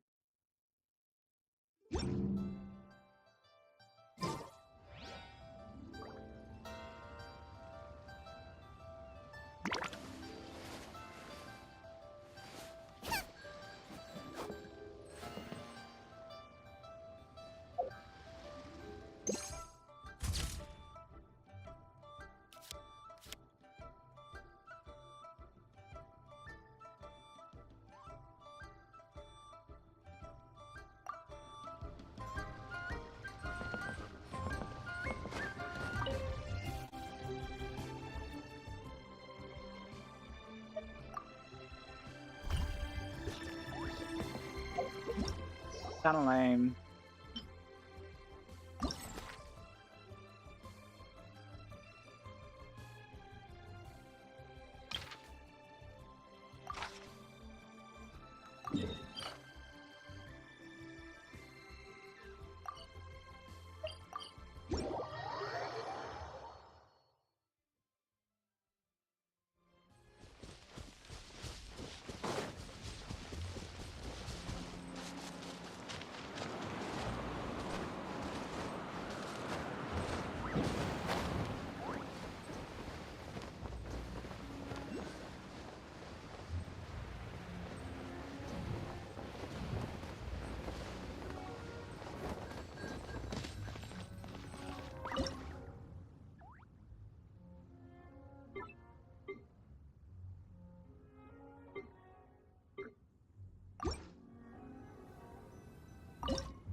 Hmm?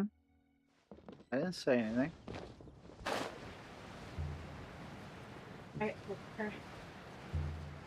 Huh? What about Karen?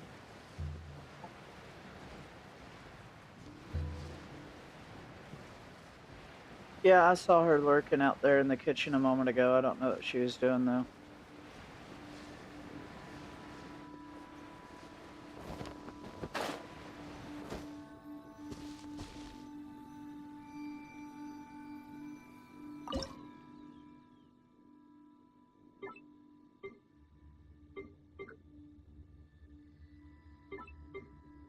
Staring into my eyes is ill-advised. I can't promise you'll like what you see.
right, let's go.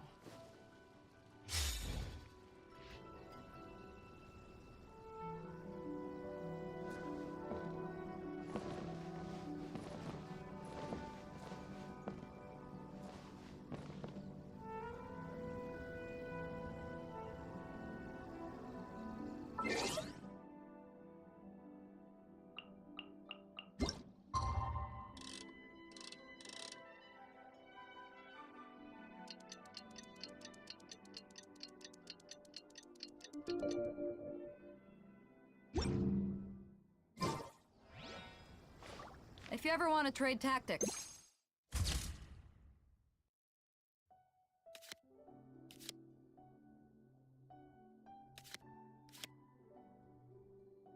I'm always ready.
It's hard to remain. Wait for my signal. What is the situation?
Anything you need delivered?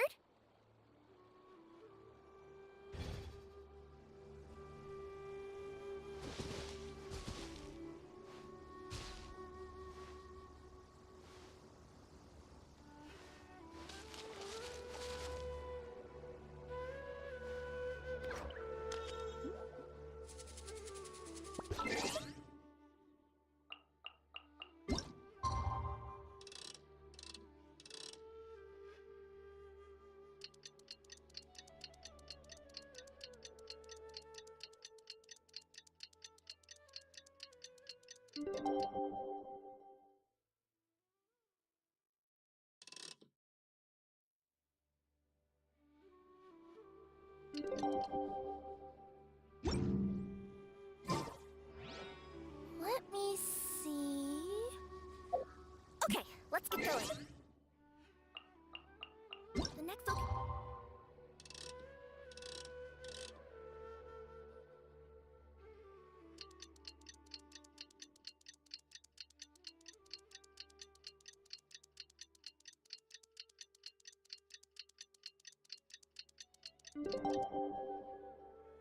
location on my list is really far away.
Sand's getting wedged into my paw pads. It feels kinda weird.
What shall we do?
Oh, it's an honor.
I wonder what my dear sister Lynette is doing right now.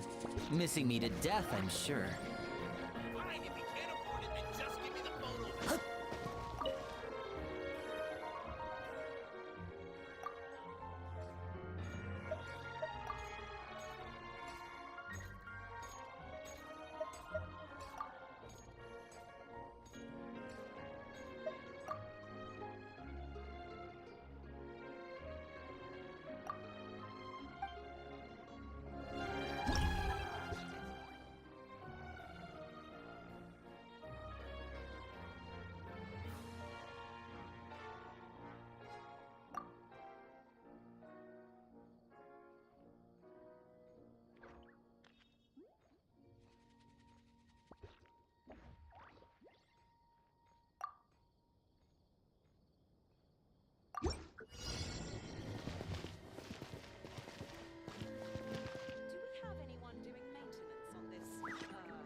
Fine, if you can't afford it, then just give me the photo back.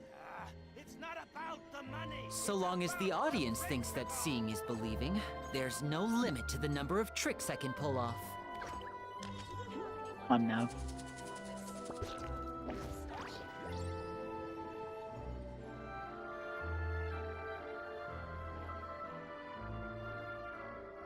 Fine, if you can't afford it, then just give me the photo back.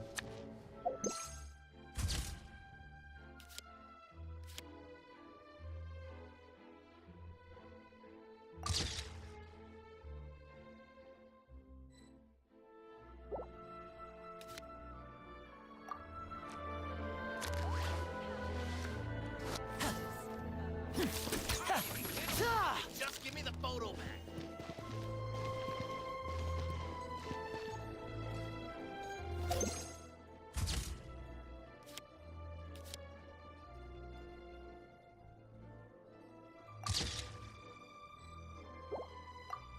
It's about the principle.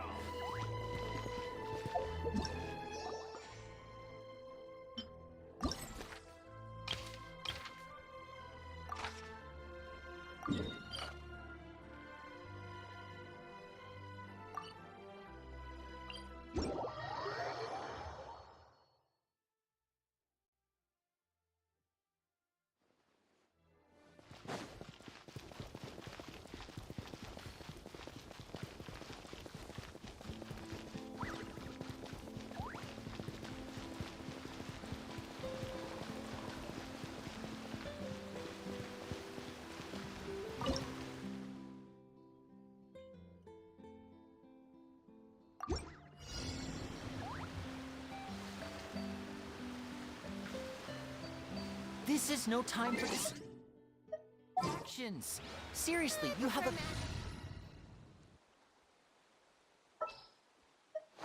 Witness my magnificent...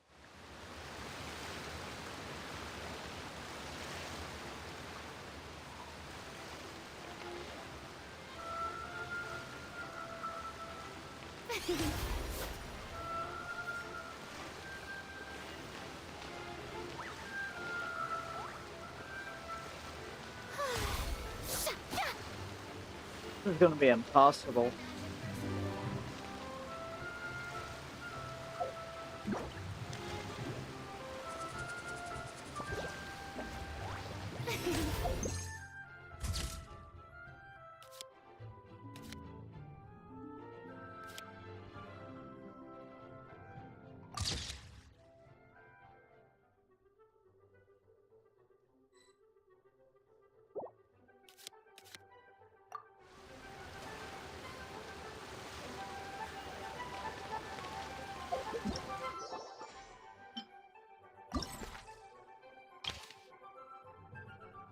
Okay, I can't do the next step for another hour.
remember where the thing is.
Locked up!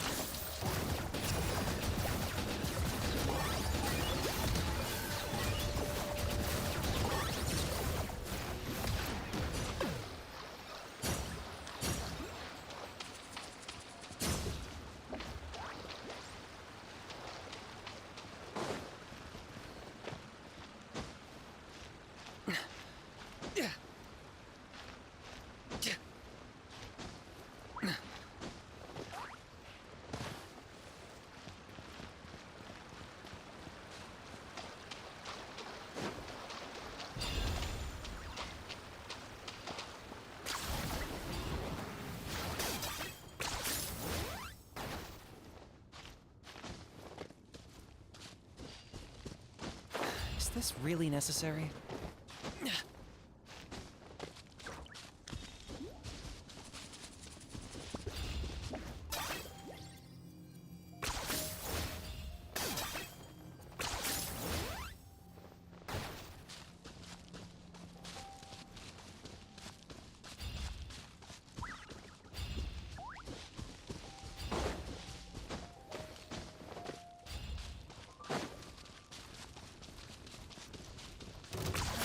You really are a one-trick pony, you know. Bow before your king! Glory to which none can Target acquired. Especially not when I'm in a bad mood. Measly insects! You must pay!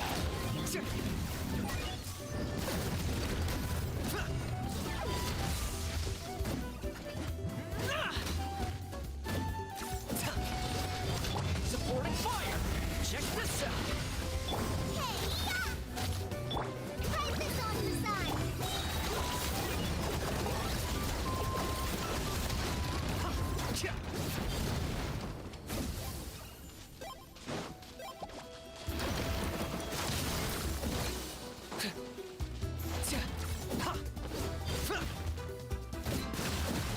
Locked up!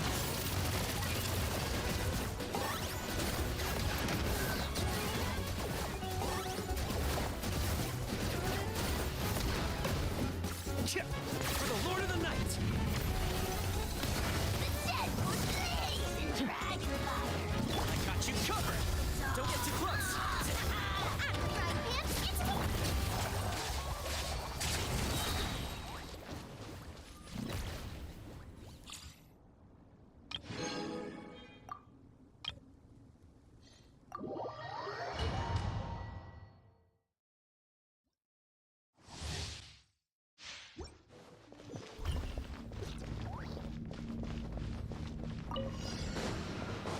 Everybody stand back!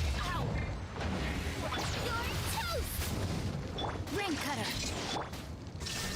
Torn to oblivion!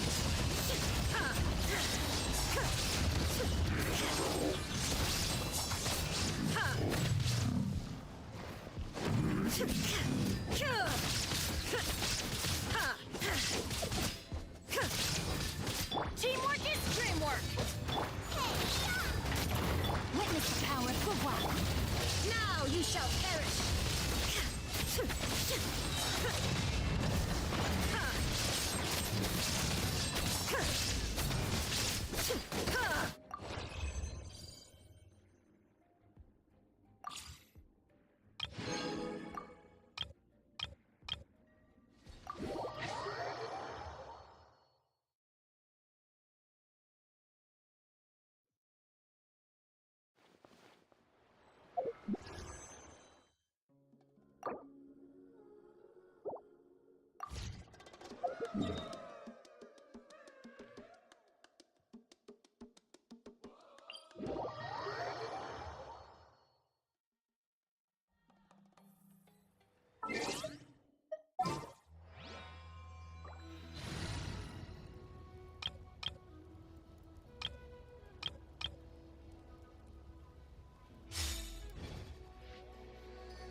Here comes another.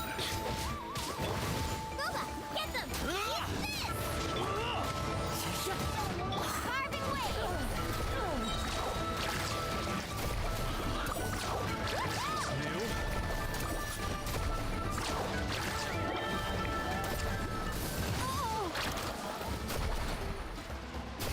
Boom! Surf's up! Let's shred, Sharpie!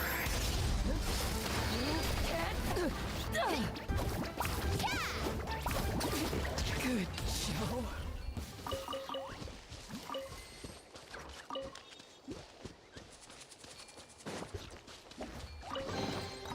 Oh no, I dropped it! Quick, pick it up! Hope I didn't just jinx us.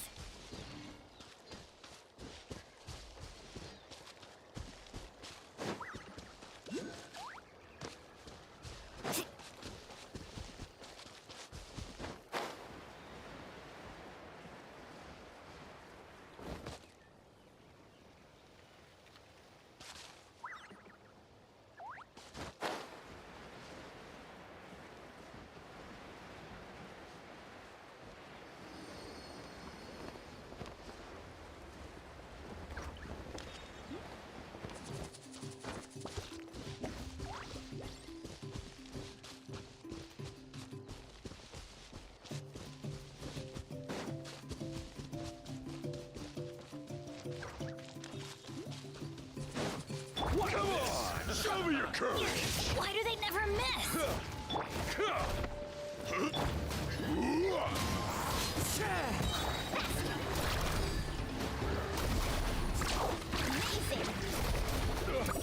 Forget it! Out of the way, or get blown away! Everybody stand back!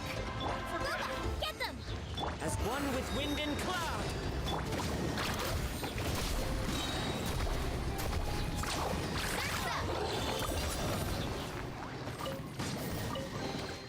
The best stuff's always at the bottom.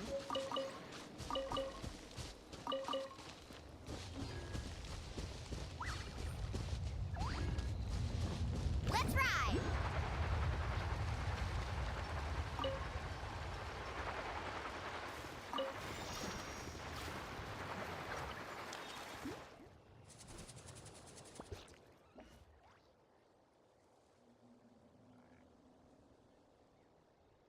300 Mora entry fee.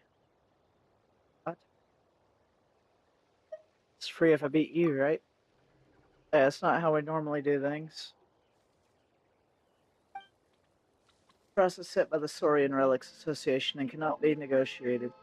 As far as I know, this is already the cheapest excavation site and it's been open the longest. But nowadays, we sometimes get dreamers like you who want to try their luck. After all, you never know. Maybe none of the hundreds and thousands of people who came before you had a good eye for treasure and missed a priceless relic that only looks ordinary. Many would pay 300 Mora for such a beautiful dream. So how lucky are you feeling? Do you believe you'll be the one to strike it rich? My luck's never let me down. Feel like putting your luck to the test, s'mores? Roar. He definitely looks for it. What's 300 Mora anyway? Paimon can handle that. Been able to buy 3 Rays of Hope for that sum is kind of a steal, really. Well, I wish you all the best of luck.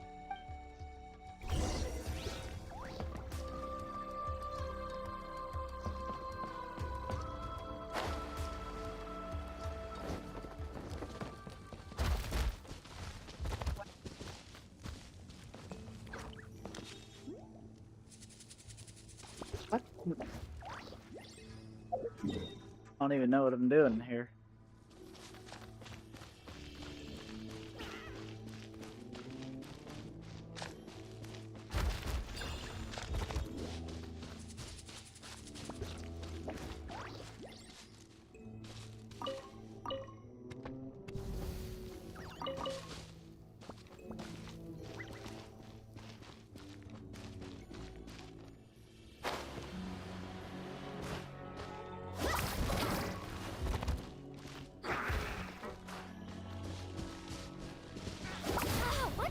Journey is over. Well, that was unfortunate.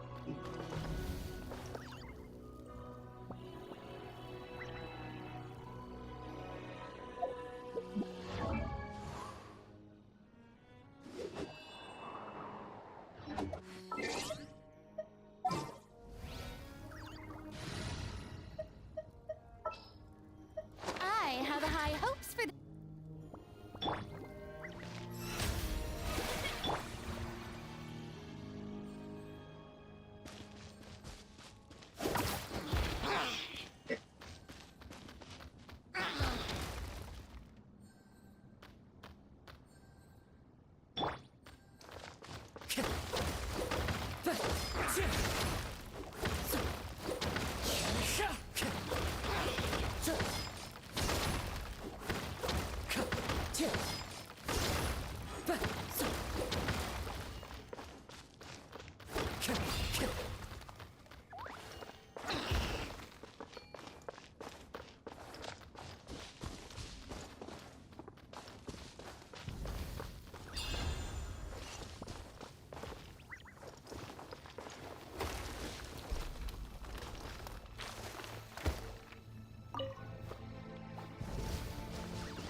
show begins.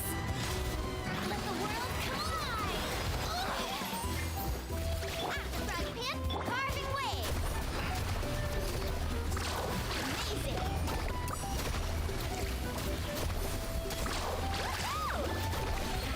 I got this.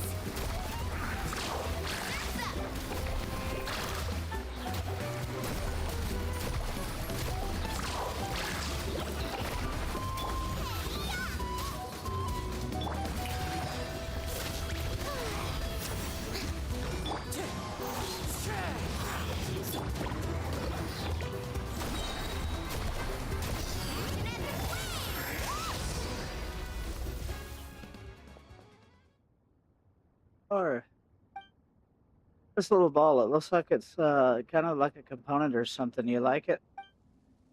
Rawr, rawr. So we didn't dig it up. Since we did find it here, it might be something really valuable. Let's ask when we leave.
How'd it go?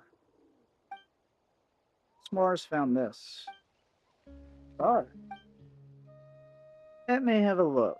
Not the most uncommon item, but still a rare find. It's very well preserved, with clearly visible Murchison flow part patterns.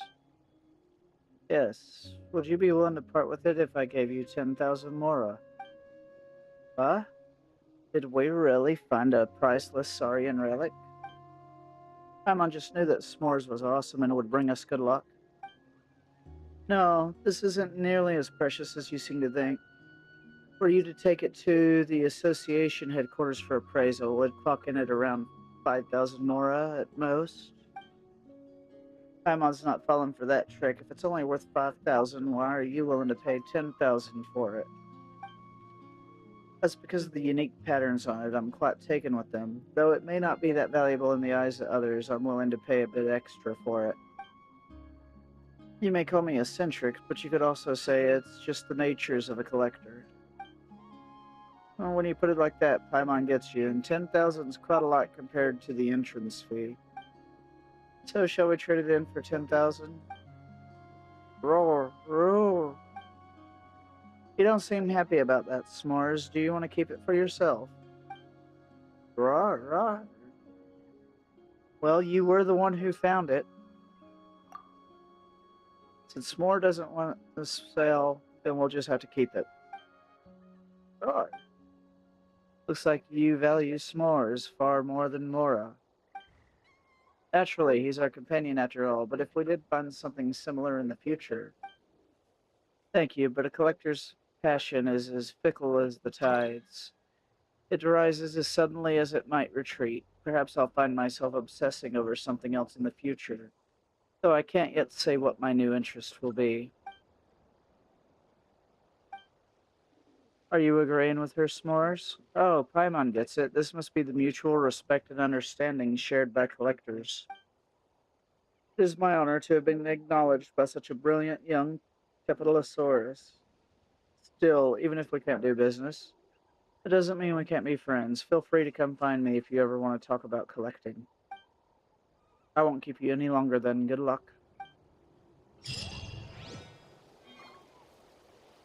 Well, that was quick and easy, and mostly painless.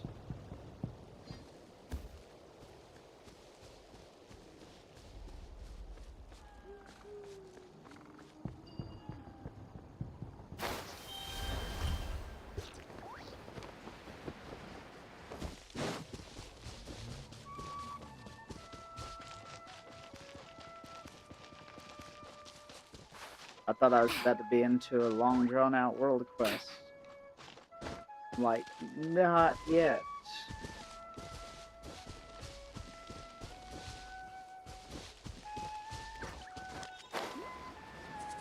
Let's see if I'll make it.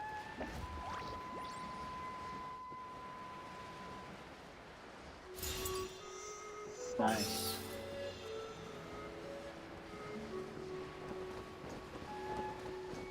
After all, I originally came here for a teleport point.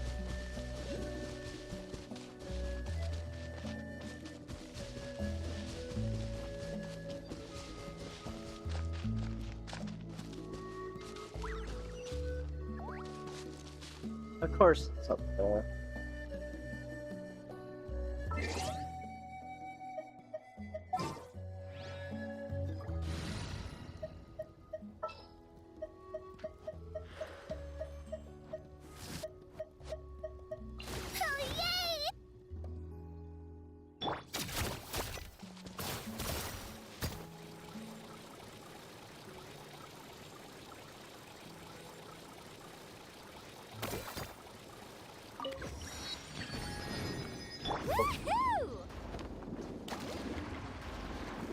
Why did it just do that?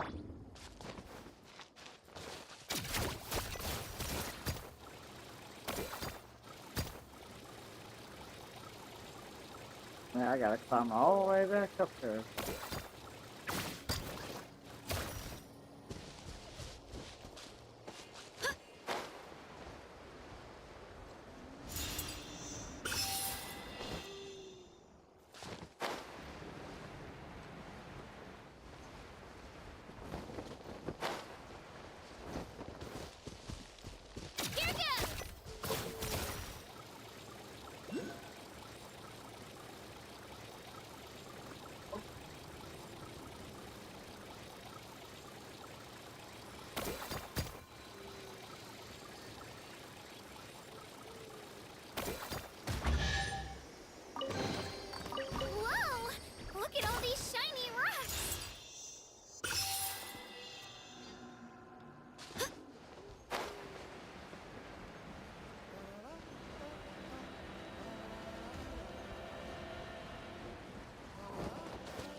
What an interesting place for those to be.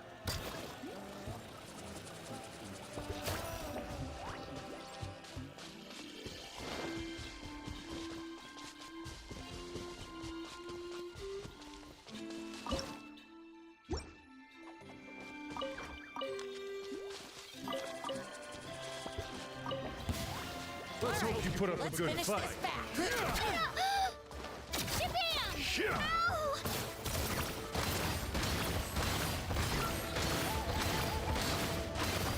Ow! Woohoo! Round them up! Let's finish this next time.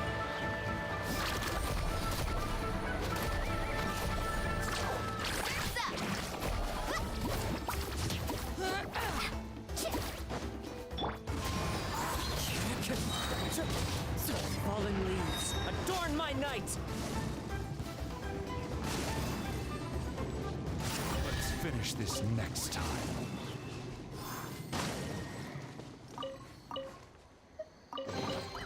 A fateful offering.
Oh, it's a shortcut to the Mountain King.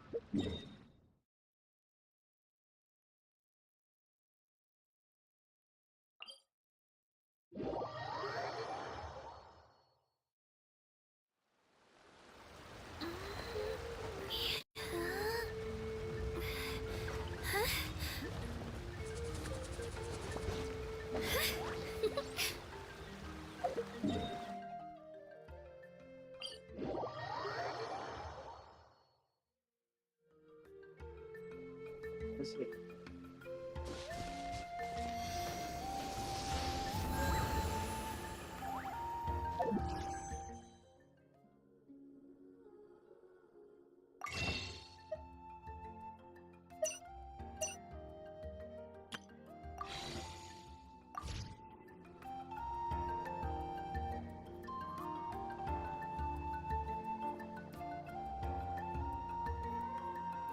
Alright, I'm gonna take a break. Instead of this for now. I just saw a brick that wasn't properly stacked. What should I do? See Now it feels y'all like there's a later. little saurian